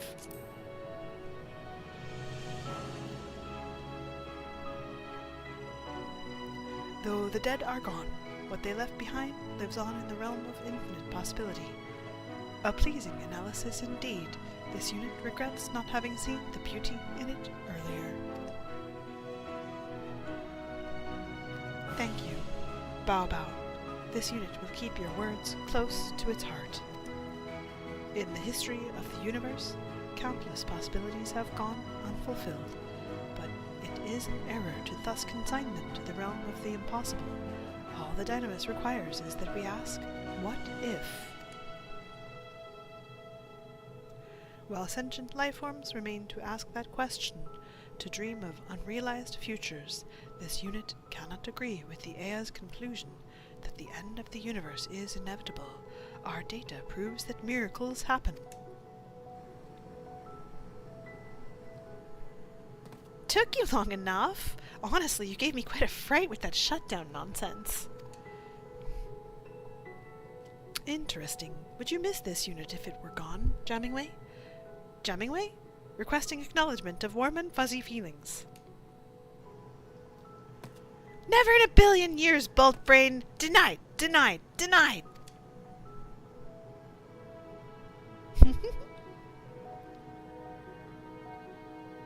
In any case, this unit recognizes the role of the Alphatron star played in cutting the futures of many civilizations short. Together with allied managers, the Omicrons have restored hope to some such civilizations and assisted in developing Elysium to its current state. The star now teems with life, some of it newly born.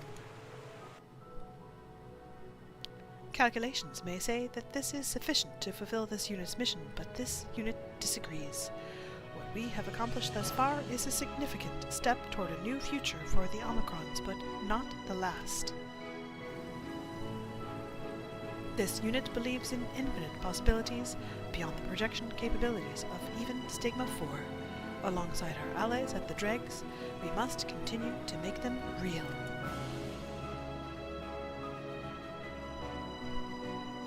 We shall atone, and we shall live.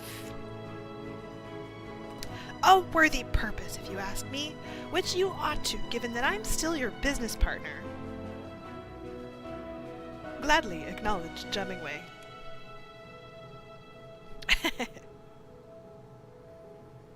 Come to think of it, we've never toasted our achievements or shared a drink at all. What kind of cafe managers are we? I brought some refrigerant cocktail along with my normal supplies in case someone needed another wake-up call. What do you say we have a picnic?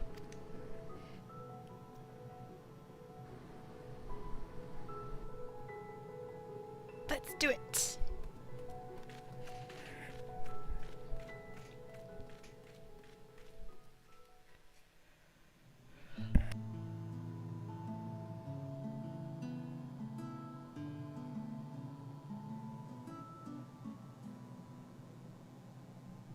The last Dregs specialty carrot juice for us, of course. I never go anywhere without it. You know, when I proposed this idea, I was thinking of the cafes on Atheris. How the people inside smiled and laughed and spoke of tomorrow. We've been focused on providing our customers the same experience, naturally, but that's also what the last Dregs is to us, isn't it?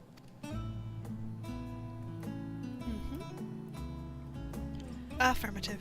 This unit would go so far as to assert that spending time with friends in this fashion is meaningful.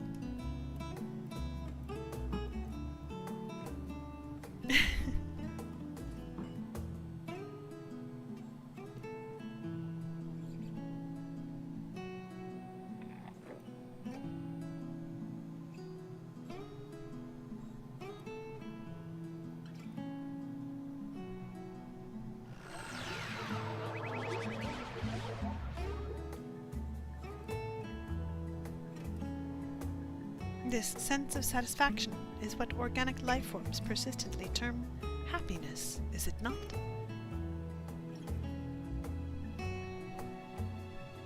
Yes.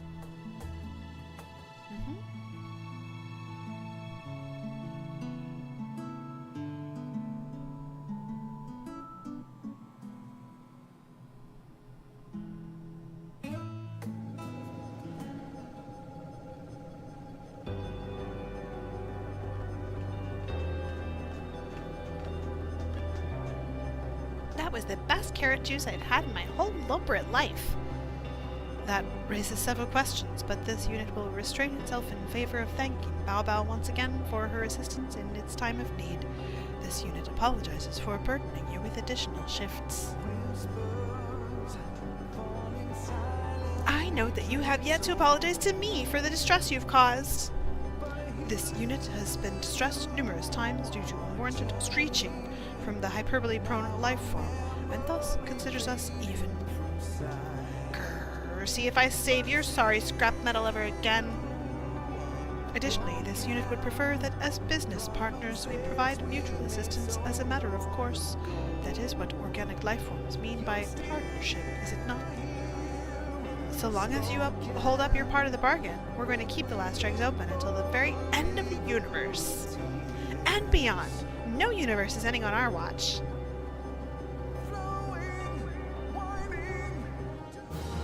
He dance!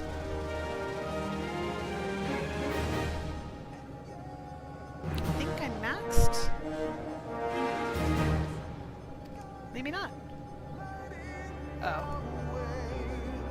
Okay. Am I maxed? No, I still have one more freaking rank to go. Ugh. No, this is the new music though.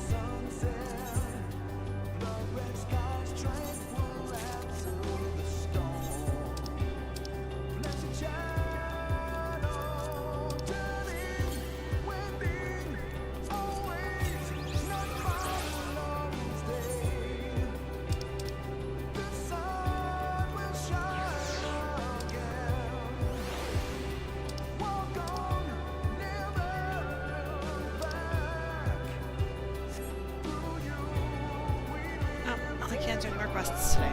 Alright. Let's see.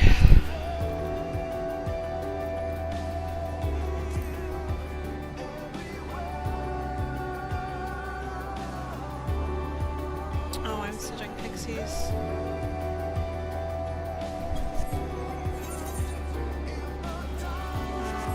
Let's queue again.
Putting you in a sack.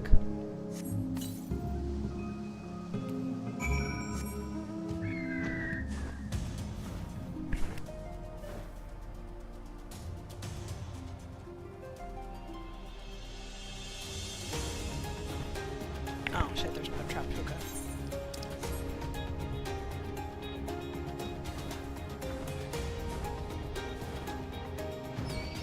No! Fine.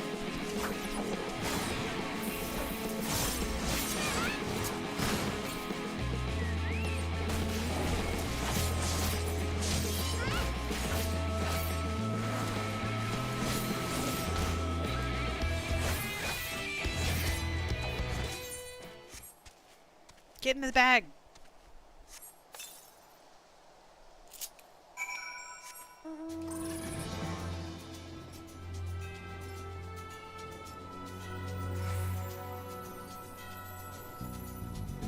Get in the goddamn bag.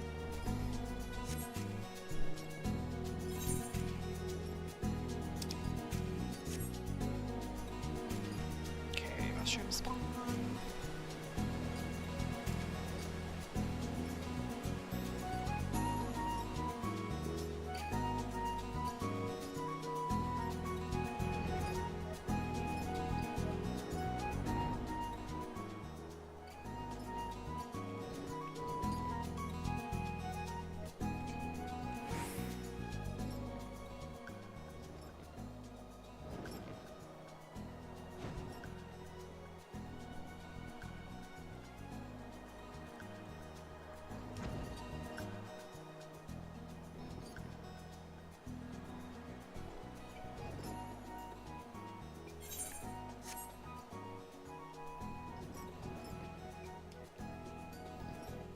Oh, there it is.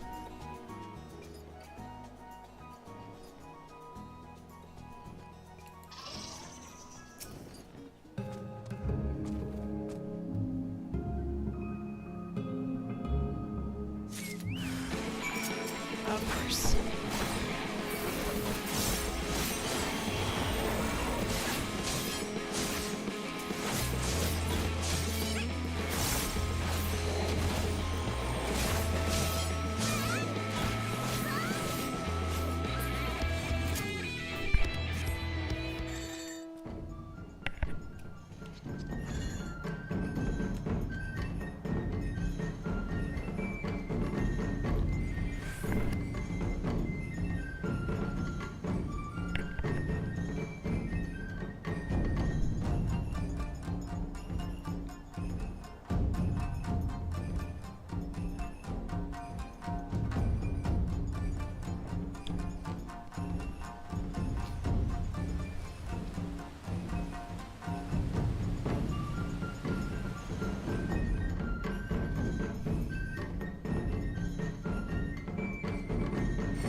Ah, who are you? You're fine.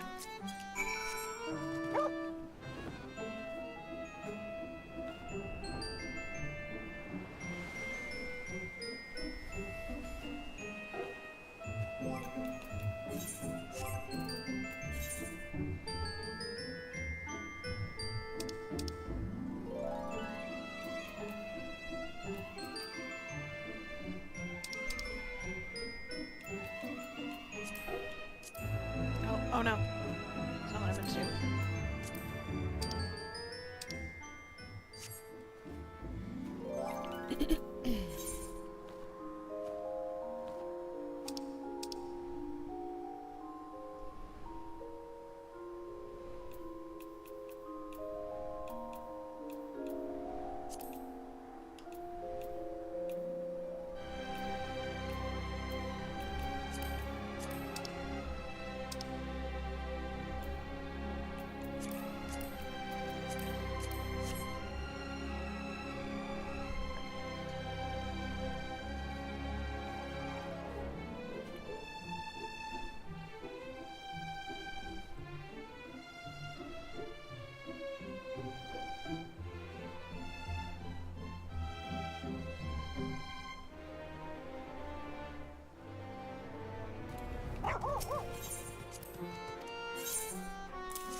worried if I do too much, I'm gonna get stuck in a cutscene again.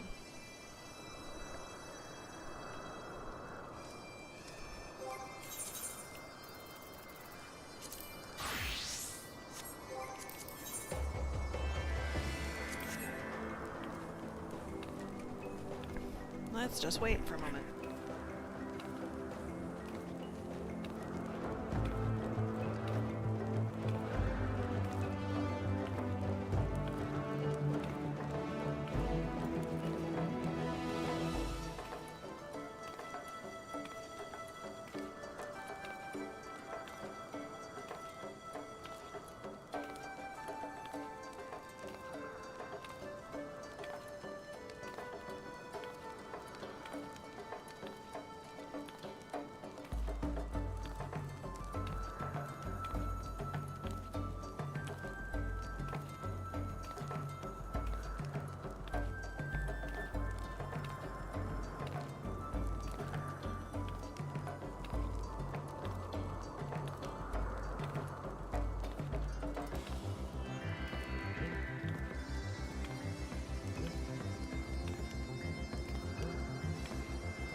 Finally.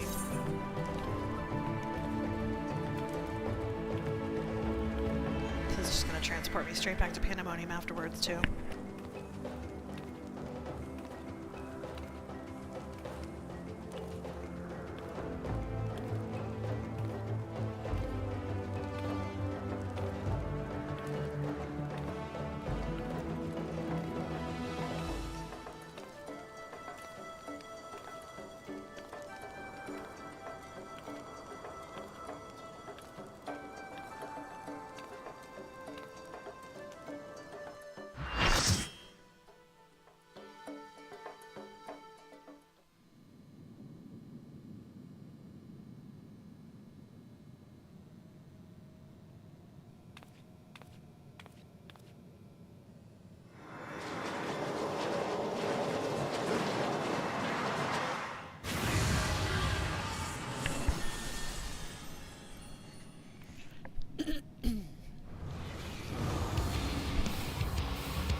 Definitely something wrong with her.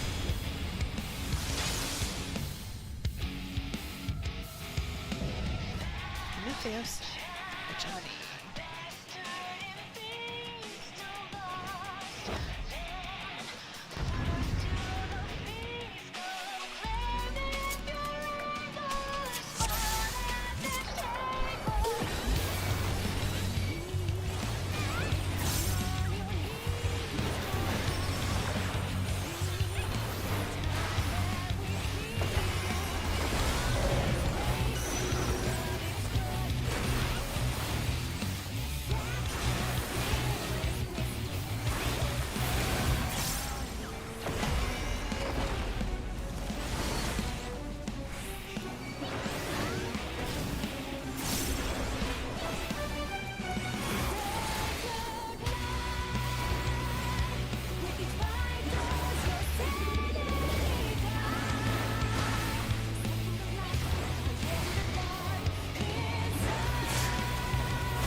First transmission.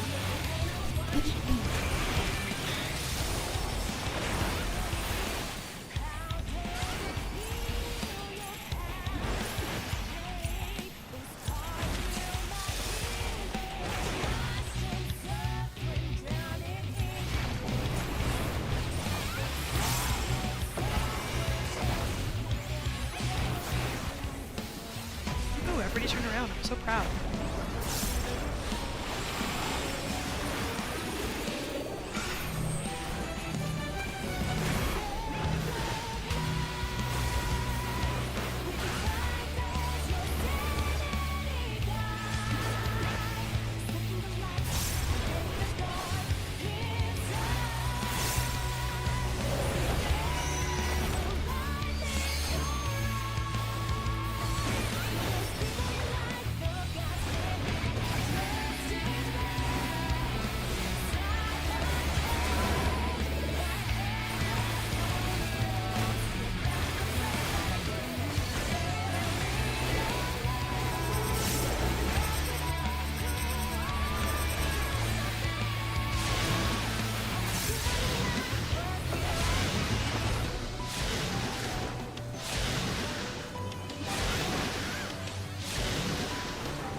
Ooh, that's close.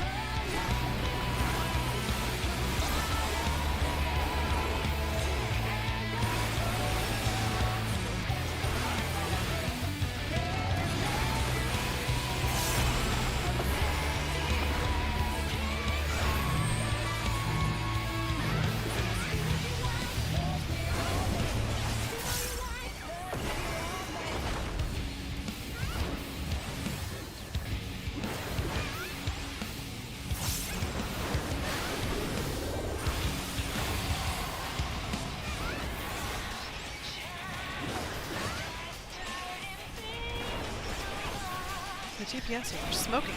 I'm not going to see any planets.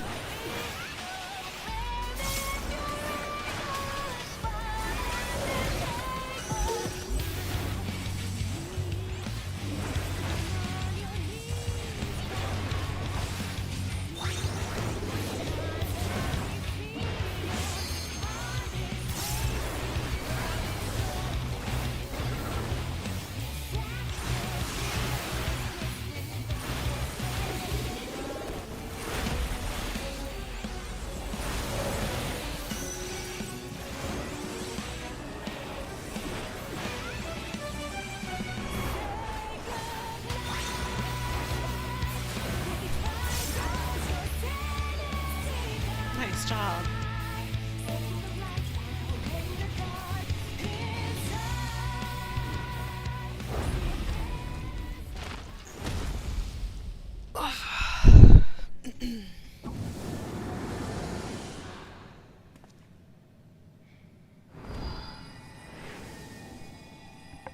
Get him, Themis.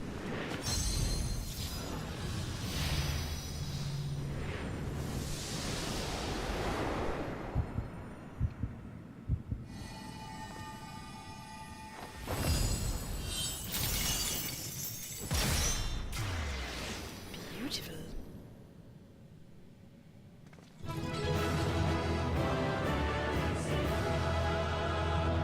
Hope someone stayed.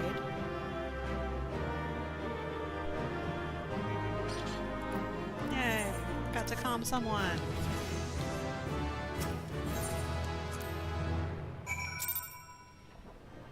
Alright, Ericthonius. We've won. The keyword is sealed away, and alive this time. La Habrea can't deny us now.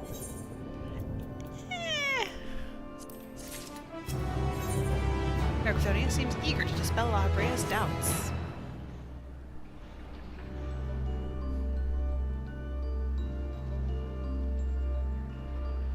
Our plan was a success, although I hardly need to tell you that.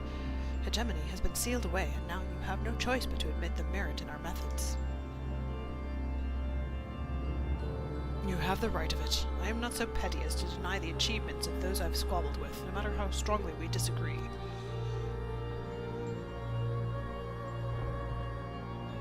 Moreover, this being, either as thin as retreating mist, unable to wield creation magics, yet powerful enough to subdue a Hemitheios, has made this ordeal far more interesting. Then we have leave to continue. As for that, there is one among you whose very presence puts the others at risk. 'Twould be best to proceed without him, for failure would have consequences that reach far beyond Pandemonium. And of whom do you speak?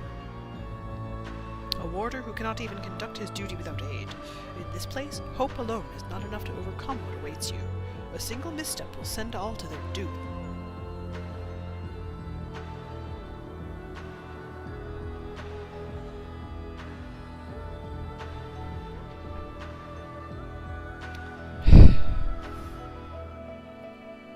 So long as we each do our part and look to the allies by our side, even a neophyte can upraise his companions. That's something that Baobao and Themis taught me. While I do not wish to express any bias, I am inclined to agree. If my investigation has made anything clear, it is that we are together greater than the sum of our parts.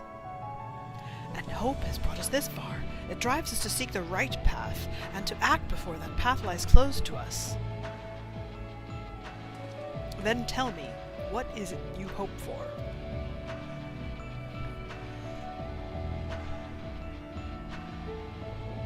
To see Hephaestus in chains. That's the surest way to prevent further sacrifices. I'm aware that destroying Pandemonium would rid us of him, but the cost is far too great. And I admit I wish to know how he means to resurrect Athena.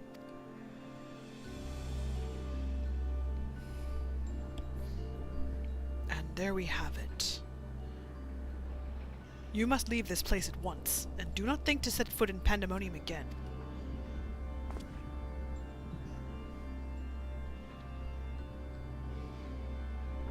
You are capable, that much is plain. Yet Hephaestus cannot be suffered to live, and I shall not allow this talk of resurrection to poison mine or anyone else's mind. Life flows in a cycle. This is known. All souls return to the underworld, and Athena's is no exception. She has likely found a new vessel, and a new journey to embark upon. You cannot be ignorant to the folly of Hephaestus' words. Even were he to breathe life into a body, the soul contained within would not be your mother's. What if our knowledge is imperfect? What if Hephaestus has discovered something that no one else has? He knows all that you do, understands the bitter reality of the world. He wouldn't pursue the impossible. Think, Erichthonius. I have already explained that he is merely my twisted reflection. Is it worth bringing back your mother if it means others are used and discarded like tools? Is it worth it to see her once more? Now you measure the worth of your colleagues' lives. What was that foolish braying about saving them? Merely a performance to hide your childish devotion to your mother? Please, such barbs will get us nowhere. We should first discuss... You would call me fool! You, who murdered your wife in service of your ambition, for the sake of the star, no doubt. I can hear it again. That voice inside my head. I know who to follow. Hephaestus. Father. Mother. Oh, I love you so, and this voice will guide me to you.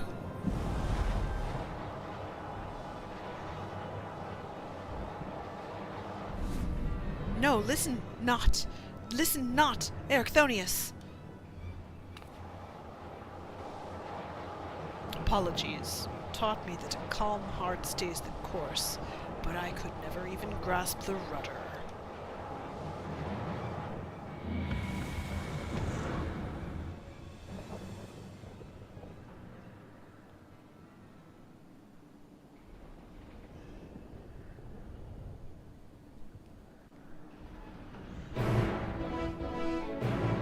Well now.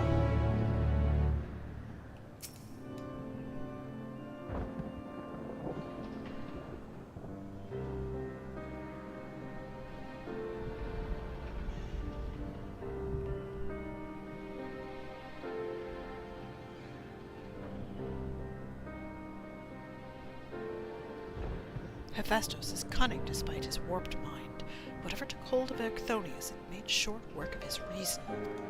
From the moment he laid eyes upon me, I could sense his hatred and rage simmering below the surface.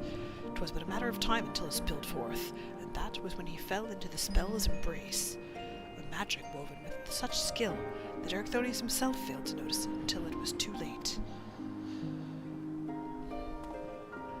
If this is the measure of Hephaestus' power, then the other keywords had little chance to resist it. We saw his work during our encounter with Hesperos. Doubtless Hephaestus' magics fed his admiration and envy until there was room for naught else in his heart. And there was something else besides. Did you not feel the presence of another?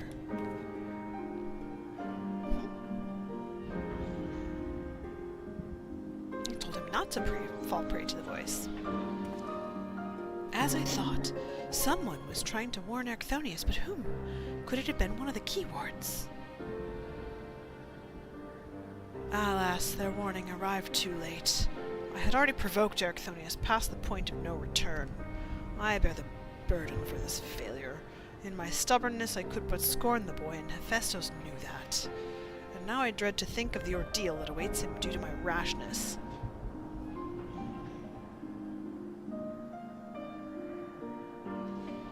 There is yet time to save him. We can easily regain control of Abyssos, giving us a firm foothold from which to brave Pandemonium's lowest level. The enemy is within reach.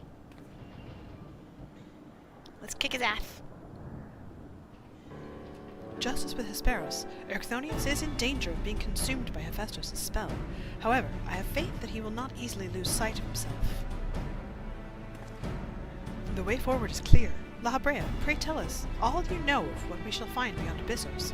I can only assume one more keyword lies in wait. The deepest level of Pandemonium is called Tartaros, and your passage shall be challenged not only by a keyword. Hephaestus has laid traps in every corner of its halls. You have no hope of surviving far past the threshold. That, I expect, is where Baobao shall shine. Her dissolute ether shall allow her to slip through the traps unimpeded. We saw it when Hephaestus had no effect, and doubtless even he has yet to devise a countermeasure.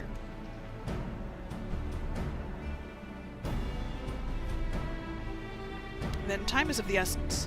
Hephaestus is already well aware that you can match a keyword in battle. He will not stand idle while you stroll past his other defenses at your leisure. Agreed. However, clarity will be indispensable to our success, and I'm afraid I must insist upon it ere we depart.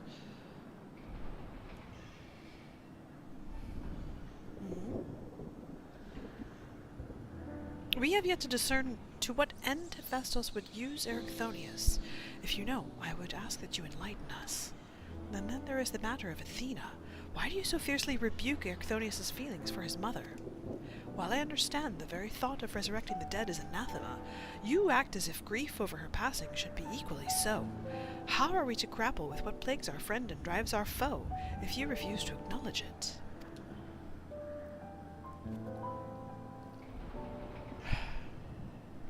I do acknowledge it. I wish only to spare those that still feel it greater pain. So, instead of being honest, you bicker like a child. I had to say it.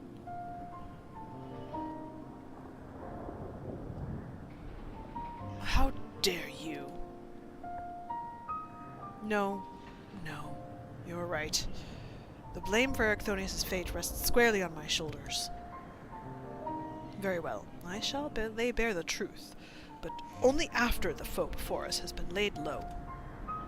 Okay, I can deal with that. The remaining keyword is Igdistis. She has served in Pandemonium since its inception, and her affinity for magic is peerless, even among the keywords. Hephaestus knows that losing her would mean the end of his experiments. He has hidden her in a space unreachable by conventional means.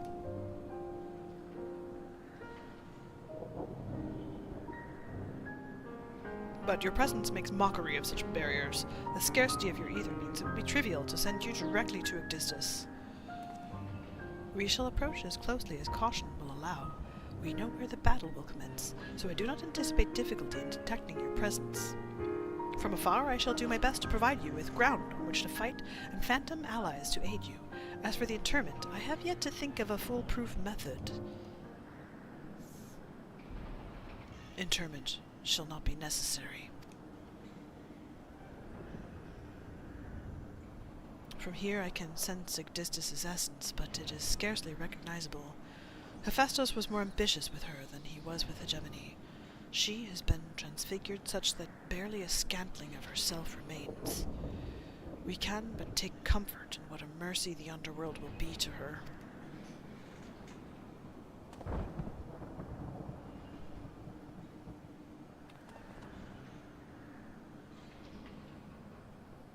Set her soul free, he is saying, because she cannot be rescued. Grim. But that is sometimes the way of it.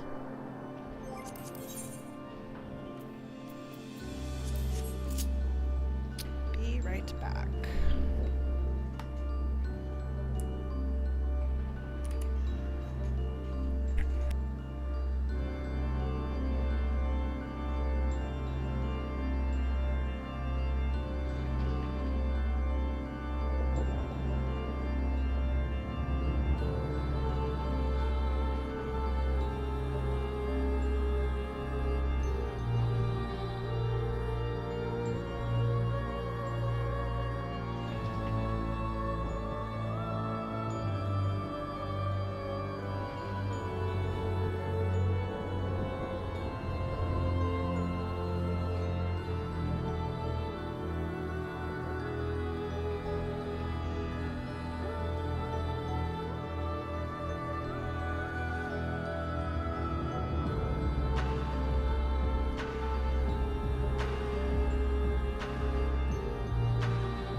It's telling me 11 minutes, so I guess I'm gonna go do some crafting.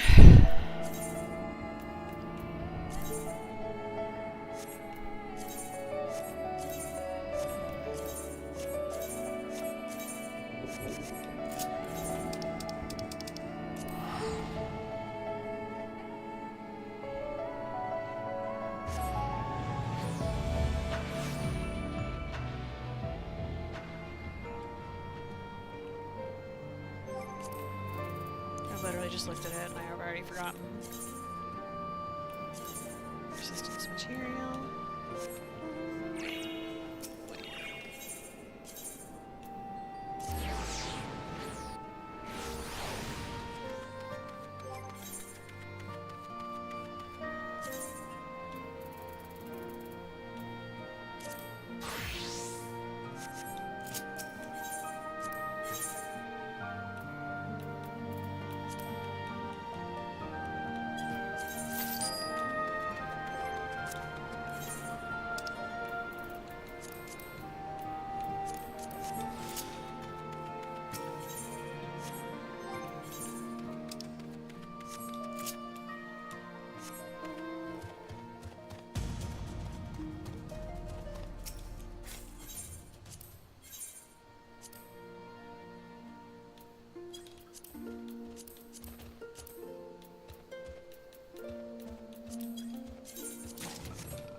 Oh, so close.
I swear to fuck, I just fixed my fucking portrait.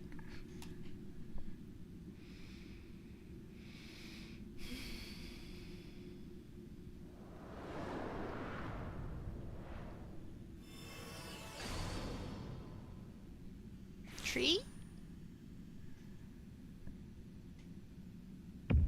Oh no, tree. Oh, Abyssos. I'm so sorry.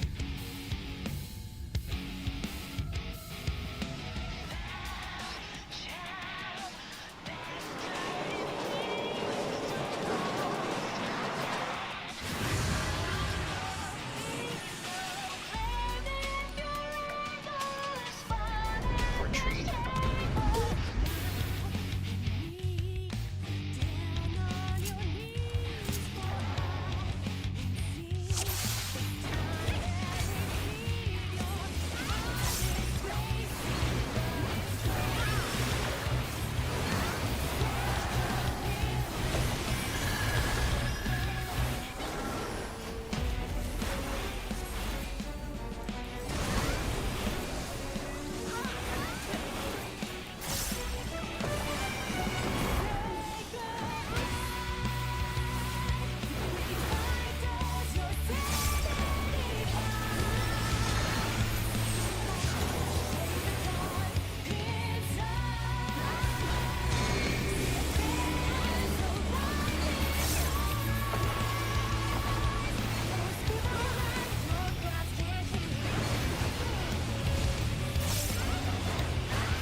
Lovely.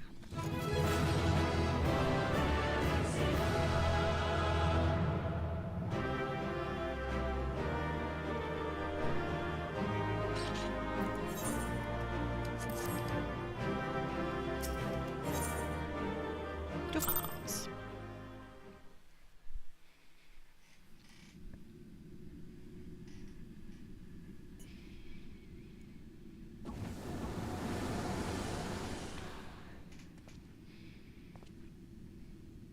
The moment Abyssos was slain, the flow of ether and Pandemonium focused keenly on this location, creating a tunnel of sorts through which we could quickly convey ourselves. 'Twas almost as if we were ushered here. This space was created with care and concealed with powerful wards. Only a keyword would have been able to detect it, and even then with great difficulty. Ergo.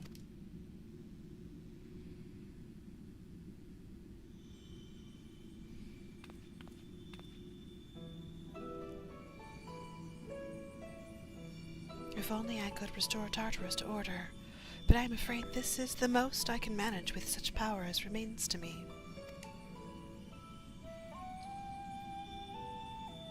It has been too long, Master Lalafell. Likewise, keyword Abyssos. I should not be surprised you were able to break free of Hephaestus' spells, even diminished as you were. 'Twas not an easy task, even with your aid. His curses dig into one's heart, creating a storm of emotions that is all too easy to become lost in. Only by chance did a fragment of myself remain, illuminating a path through the madness. And thus I am able to appear before you now. Even while my body was powerless to resist Hephaestus' commands, some small part of my logical mind stood alone in defiance. It even managed to speak to the outside world. The report! That was you!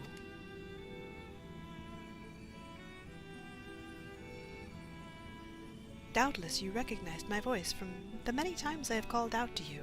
The hope that those pleas would not fall on deaf ears was all that kept me from succumbing to hopelessness.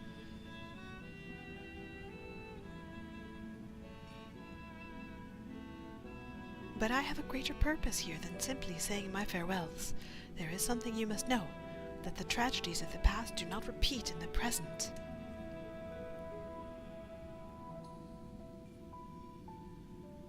Forgive me for what I am about to do, Master Lalafell, but the story must be told. 'Tis the only way to understand Hephaestus' fixation on Erchthonius. No longer can you hide your heart away.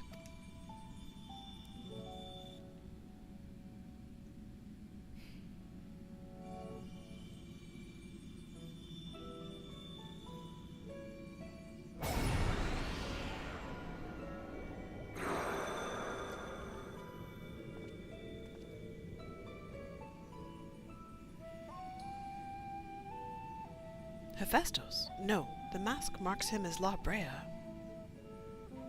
Master Lalafell had brought an end to Lady Athena's life, and sealed away a part of his memories and emotions within Hephaestus.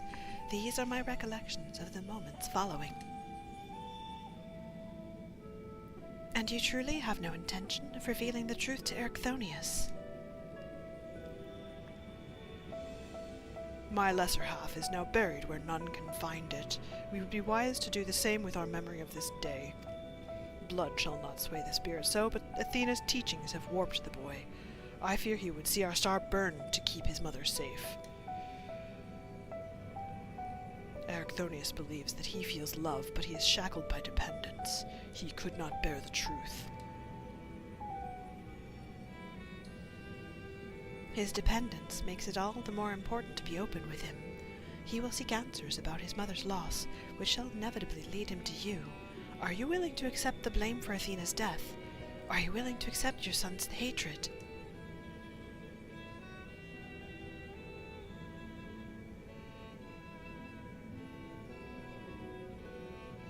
If that is what comes to pass, then so be it.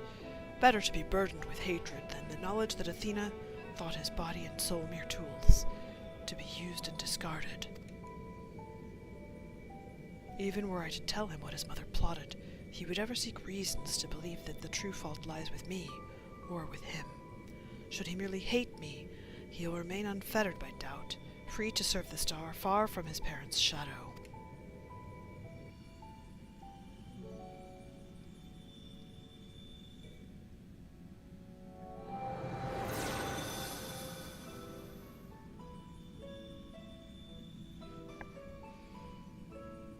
Erechthonius loved his mother more than life itself, and yet what a dreadful truth you've borne all this time. Such is Lalafell's nature. Every action, every word a solution to life's great dilemmas, and none to spare for his own. What I have revealed to you is but a small portion of a larger picture. I shall leave it to Lalafell to paint the rest for you, and for Erechthonius, I hope.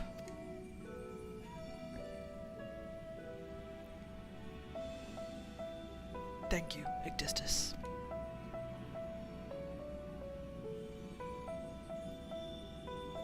I always admired you, you know. What choice did I have when you sacrificed so much to guide our star to the heavens?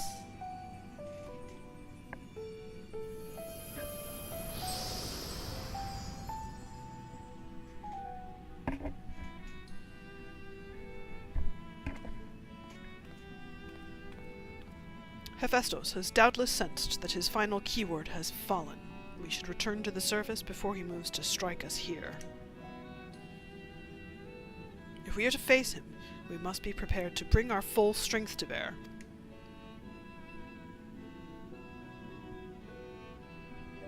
Understood.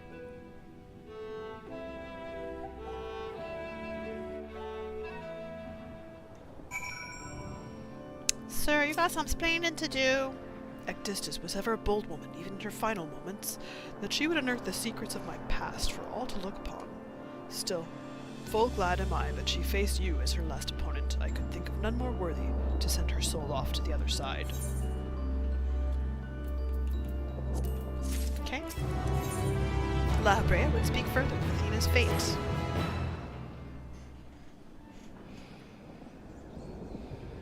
The vision you saw told the story far more eloquently than I ever could. Athena was consumed by her research and was willing to sacrifice her own child if it hastened her progress. She did not offer him a position here out of a sense of love or pride. 'Twas merely because she knew he would be the most pliable test subject. I see now why you hid the truth from him. I cannot say with certainty that Erechthonius could handle the weight of such betrayal after holding his mother on a pedestal for so long. Unfortunately, it seems not even her death has ensured his safety. Hephaestus has taken up Athena's research and succeeded in creating Hemithoi. I know not what his ultimate end is, but 'tis plain it is connected with the resurrection of Athena. That knowledge alone is sufficient to direct our next course of action. As for the rest of your story, we shall hear it after we have returned Erechthonius to safety, in accordance with Igdistus's last wish. Very well. I can at least assure you that finding him shall prove relatively simple now that Hephaestus can no longer bend Pandemonium to his will. There is but one place left for him to find refuge, the Black Heart of Tartaros, where Athena built her testing compound. We can assume that Hephaestus will offer fierce resistance. I must focus my every effort on securing a safe means of approach. I believe in you. You can count on me.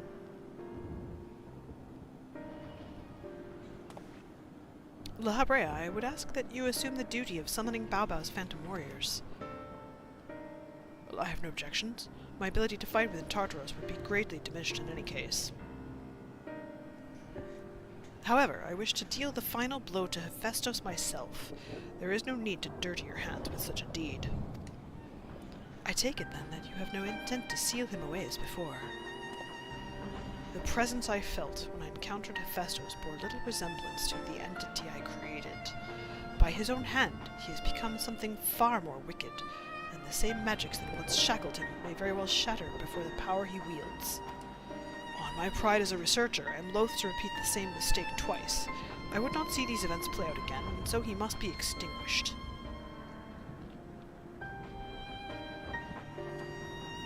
Okay? Well then, I shall open the way forward. May we finish this together.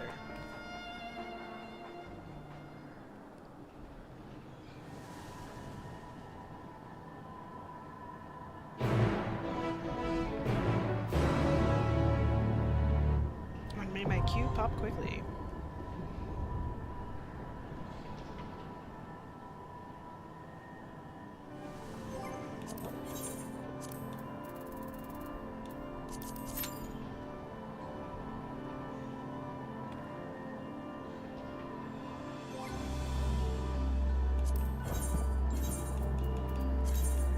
Give me a line. No!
Pop!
Do something gonna pop.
Chobo.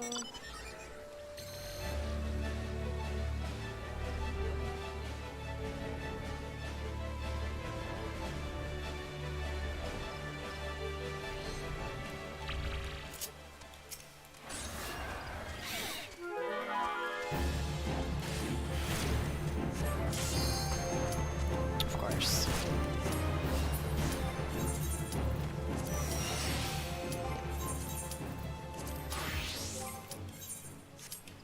Okay, literally just checked my portrait. Portrait said it was working.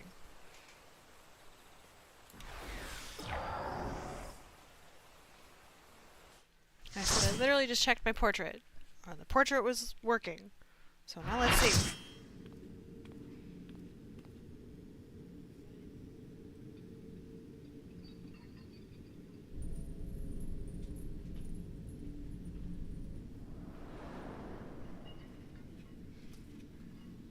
エリクトニオスの心はすでに我が手中にある。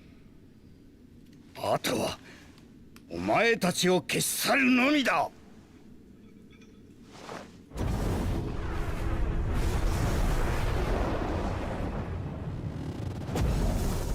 Gross. It gets worse though. It gets worse. You think that's bad? It gets worse. He's got a fap arm.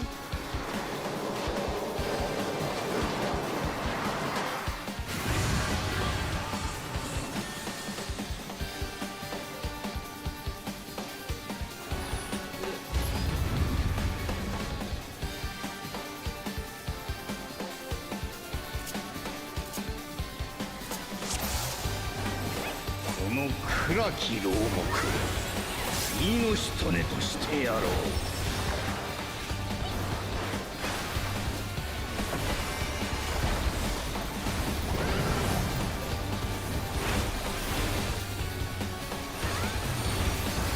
我が炎、愛しき獣と化す。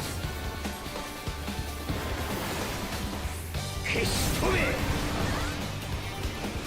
燃え上がれ。悪き獣よ。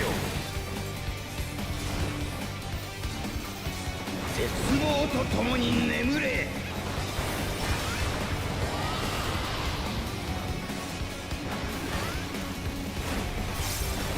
思い知るがいい。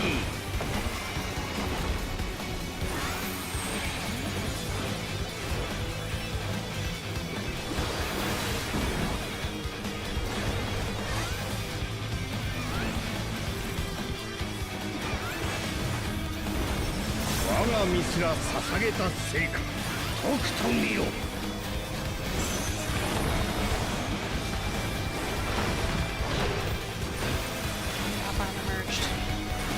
進め、荒ぶるシンクよ。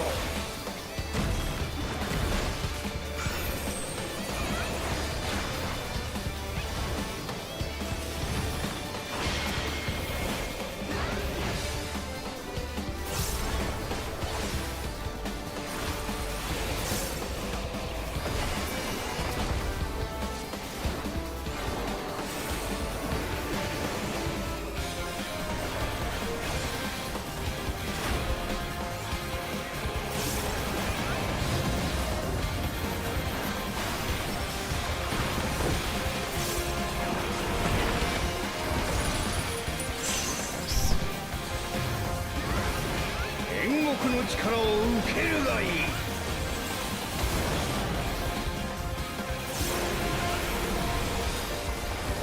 円獣よ、サボり食らえ。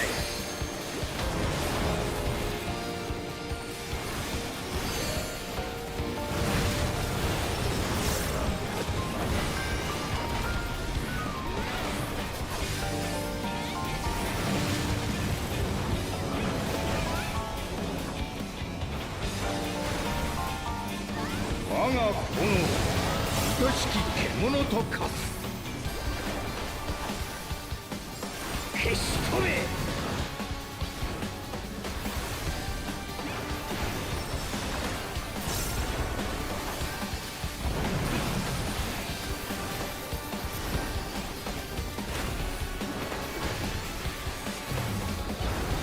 我が願いのために。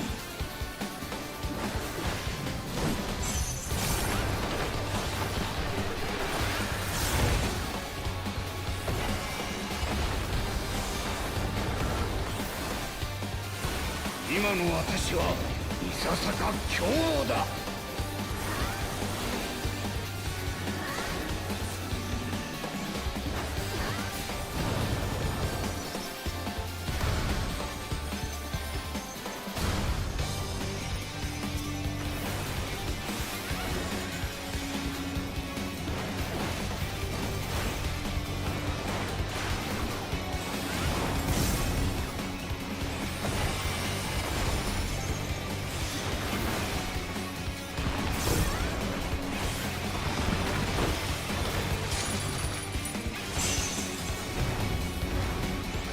灼熱よ、走れ。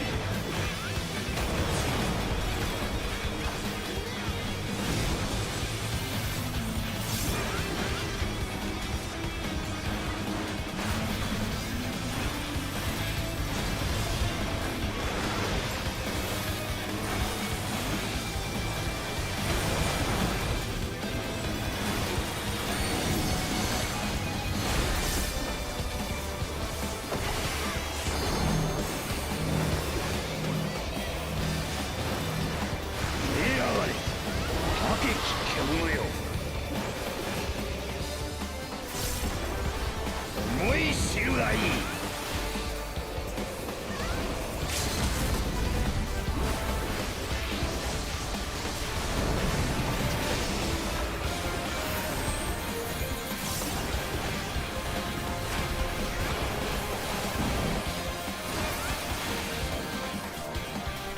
Gaze of the Abyss 1.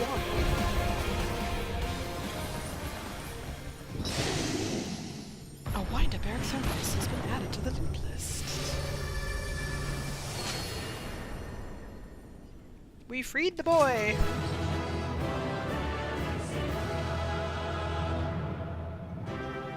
Good work, everyone! Pandemonium Abyssos complete.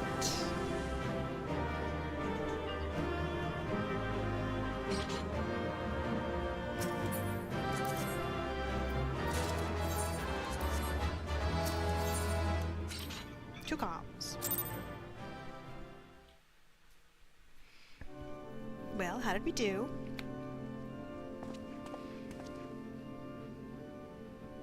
The chain of events that led to this moment began with my error, when out of mercy I confined you here. Now I break it, and leave no trace of you behind.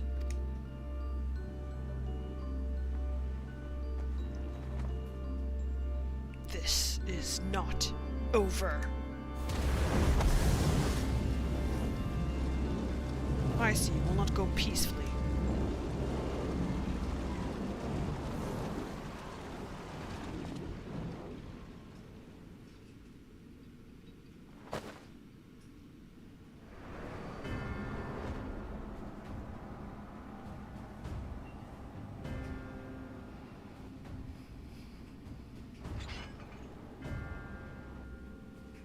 Even a cast-off would uphold his pride, though such an impulse must speak to the overwhelming arrogance of my other half.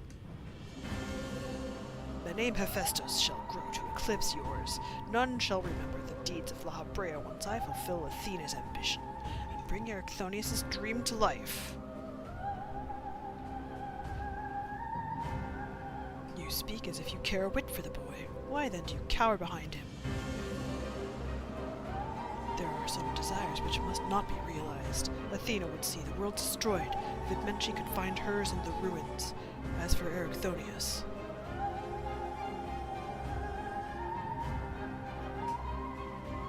he knows not what his wish would beget, a truth which you have hidden from him.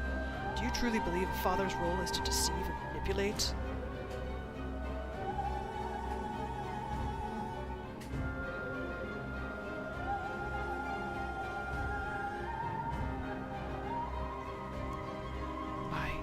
Wish you would claim the name Hephaestus and call yourself his father, yet you bind his mind and body in dark chains. Your words and your pride ring hollow. Athena wanted her son by her side, and he desires to return there. What wickedness is there in mending a broken family? Athena cared not for Ericthonius beyond how he could serve her ends. You You claim to be acting in his interest, but 'tis plain you are no different.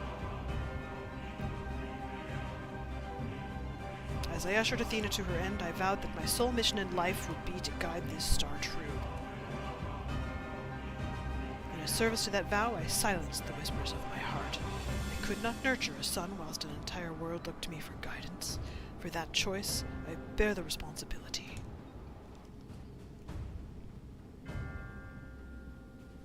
Yet he is still my son, and I'll not suffer you to seduce him with false hope, you who are naught but the bitter dregs of Athena and I, the very worst of us.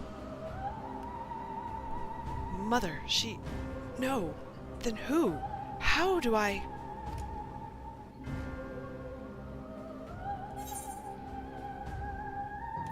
Hearken to your heart.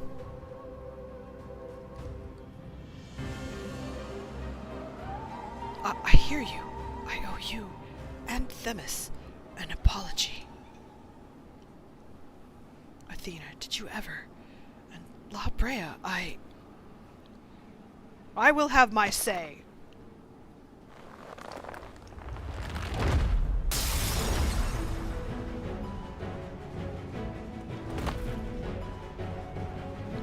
How? His mind was mine. I can't explain. Baobao's words reached me through the haze. They rang loud and clear.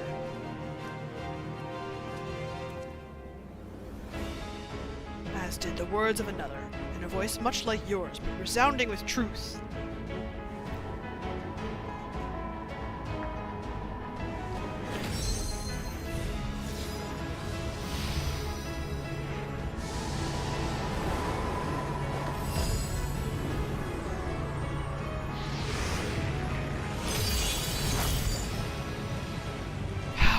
When did you master these bonds? Oh, even turned much worse.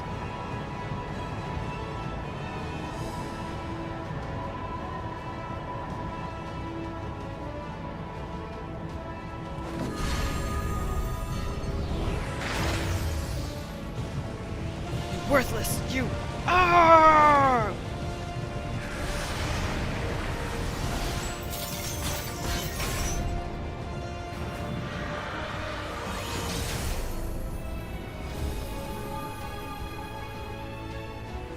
True form.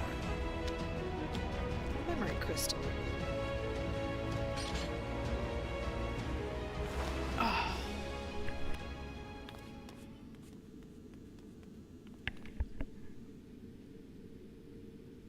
It appears my failures have borne fruit after all.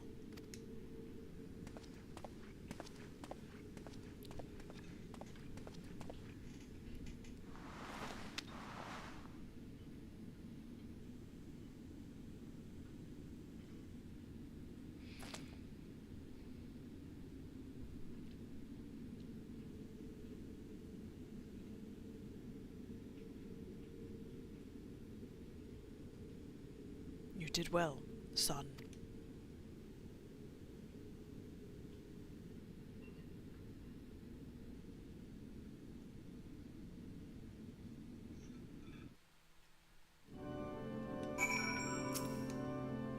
With Hephaestus' essence contained in this crystal, we may safely return with Erichthonius above, that he would bind Hephaestus with only half his senses intact. You quite understated his adeptness in the art of interment. It was hardly what I had in mind, but a feat deserving of praise nonetheless. More shitty materia! La Brea is looking at Erichthonius with concern.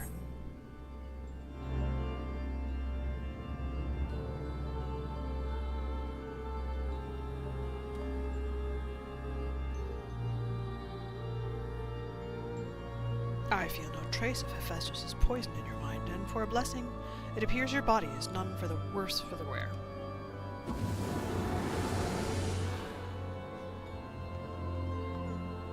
I made my way here as soon as I could. I no longer sense Hephaestus, and the force assailing Pandemonium's barriers has ceased. Are we rid of him for good and all?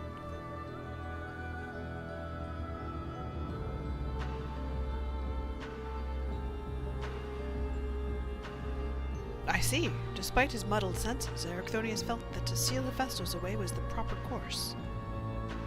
It wasn't so noble as that. I only knew something had to be done, so I acted. La Brea, was that how you dealt with Hephaestus in the past? Indeed. He was naught but the parts of my memory and soul that I had cut away, a mass of ether without a material vessel. Storing his essence within a crystal was the most logical choice. On that matter, I believe the time has come for you to share the rest of your tale, of Hephaestus' creation and Athena's end. I heard your words, but only vaguely, as if from under the surface of a deep pool. My mother wished to use me. I would hear the whole truth. I want to know what happened here, what drove Athena to act as she did. I'm ready.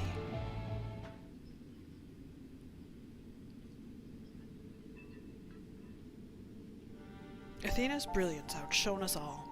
Even the other members of the Words of La Brea were as children in comparison. So dedicated to research was she that it was not unheard of for her to forget meals or even sleep.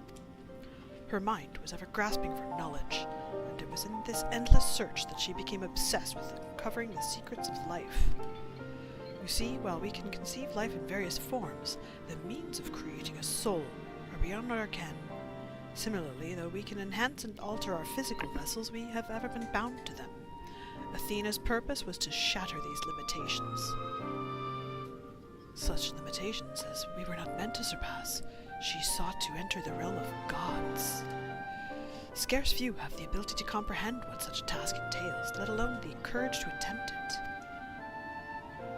For most, the thought would be an idle fancy, considered once and then discarded. Not so for Athena. As leader of the Words of La Brea, I spoke with her often about transcending our being. From an academic perspective, the challenge has plagued countless researchers through the ages. It was during these musings that I began to formulate a theory, a means by which a person could meld with a creation. The weaknesses of one would be mitigated by the strengths of the other, and the result could be something greater than we've ever imagined. Although it was but a theory, Athena insisted I develop it further, curious about every detail along the way. Our conversations became more frequent, and our platonic relationship grew into something much more. I take it that I was born not soon after.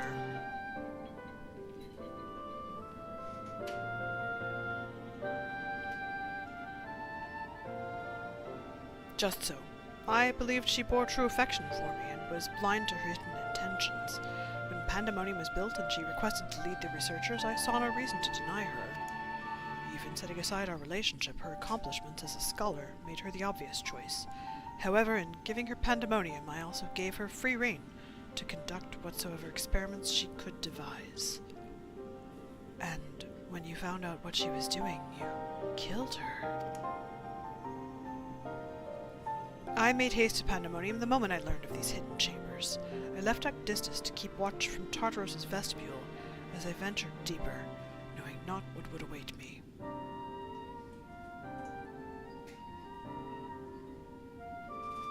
As for what occurred next, 'tis best to see it with your own eyes.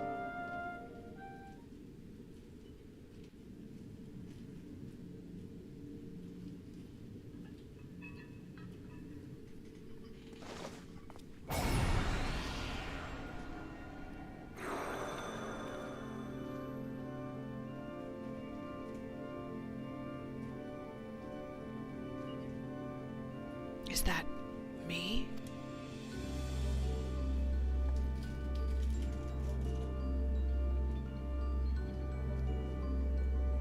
You are well aware that out of respect for our neighbors in Elpis, the researchers of Pandemonium are not to be masked.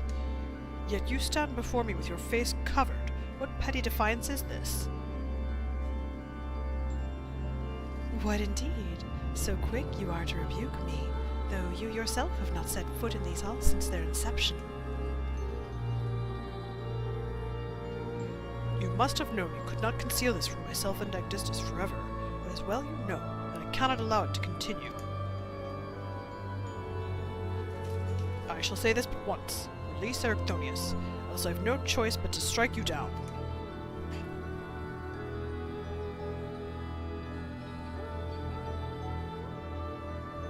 I would meet my end at the hands of none other. However, ere my time is come, I will have you know the why of it. Then you will not desist. Once you understand what has driven me thus far, you shall see that stopping was never an option.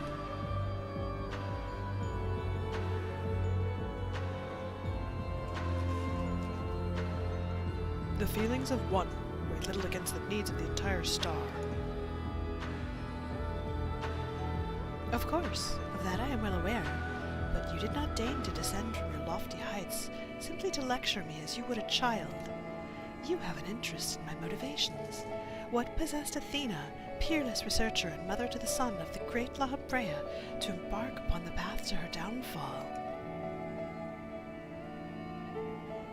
History will demand an answer, but it is you who deserves one. Give me your hand, Lalafell. We shall know one another more deeply than before. Impossible! You bonded your souls? Aye. The boundaries between us would cease to be. She offered me everything to be understood. I found myself unable to refuse. At that moment, my mind was a storm of questions, yet one roared the loudest. Did Athena ever truly love me?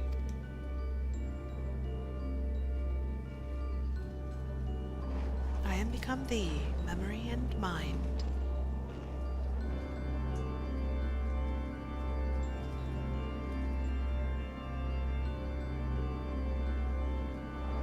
And I, thee.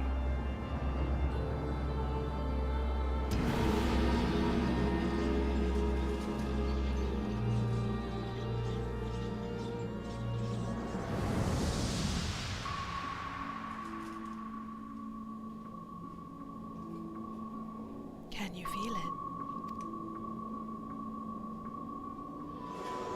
My heart, all that I am.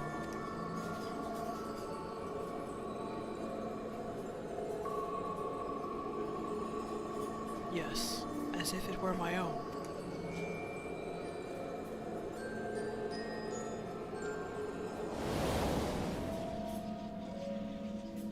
A fathomless desire to dissect the mysteries of life, to transcend our mortal flesh and bleed into a higher plane of existence.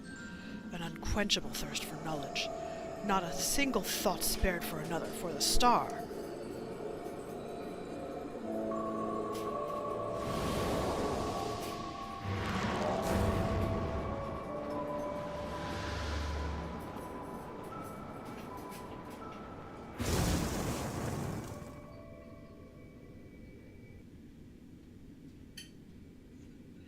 How disappointing.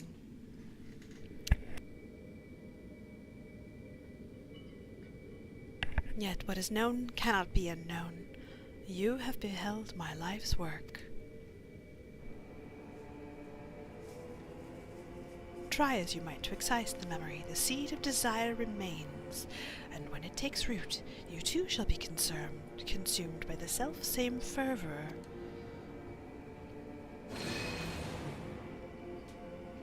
I will dig it out. I will dispense with the corruption in my soul ere your rotten insight spreads.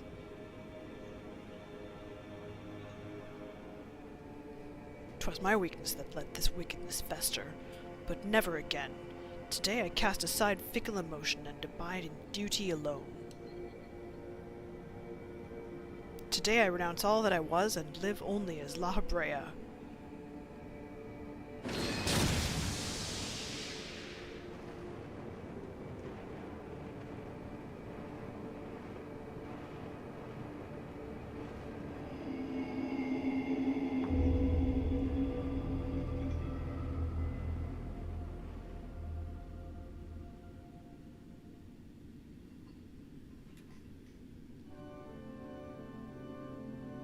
Thus did I forsake the part of myself that had been polluted by Athena, sealing it within a crystal. Never did I think that one day I would face those memories made flesh. Forgive my bluntness, but your actions bordered on insanity. To go to such lengths to escape your memories, you nearly rewrote your very existence. Rest assured, the change did not go unnoticed by our colleagues in the convocation. Georg and Emmet Selk in particular made plain the suspicions they harbored. As well they should have. That you escaped with your life was nothing short of a miracle.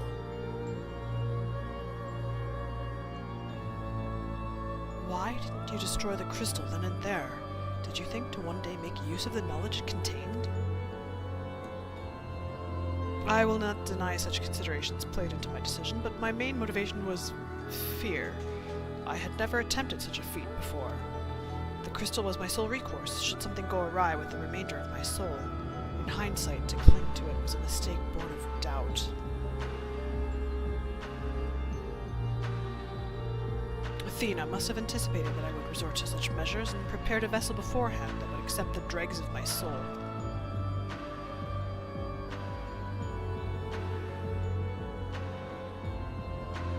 Hephaestus doubtless believed he was performing his duty as a husband and father should, yet in truth he was but a puppet being pulled to and fro by Athena's desires. His goal was not to raise himself high. He thought only of seeing his dear Athena live again, that she might finish what she began.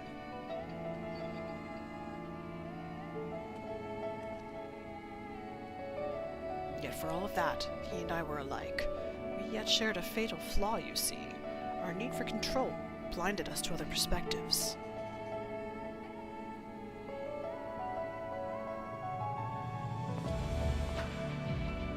While I was enthralled to Hephaestus, you called out to me. What say you now? Does Lalafell speak true? Well, as far as I can tell.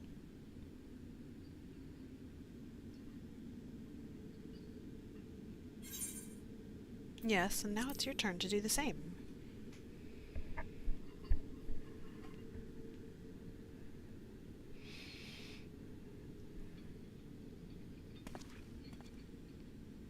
I just want to know one thing.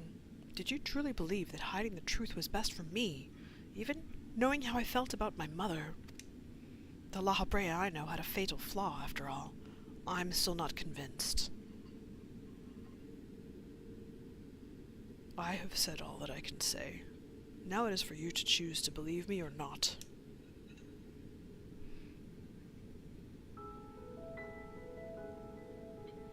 The Lalafell I know holds duty above all else. I would sooner prostrate myself before an erupting volcano than place my fickle emotions in his path. When you return to the surface, you'll doubtless don that mask once more. So before we climb out of this forsaken pit, I suppose I should say...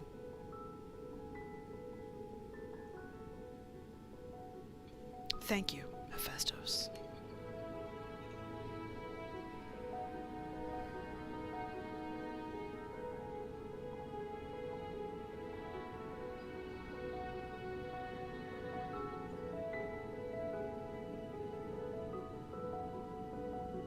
Okay.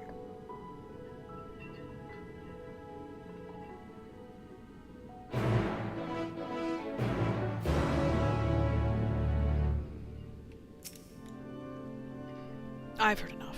There is more I would yet discuss, but we should first return to Pandemonium's gates. I'll gather my thoughts on the way. And this is to be continued, because I need to have a little break to eat lunch. There is still a whole another tier to go, so we will do that later.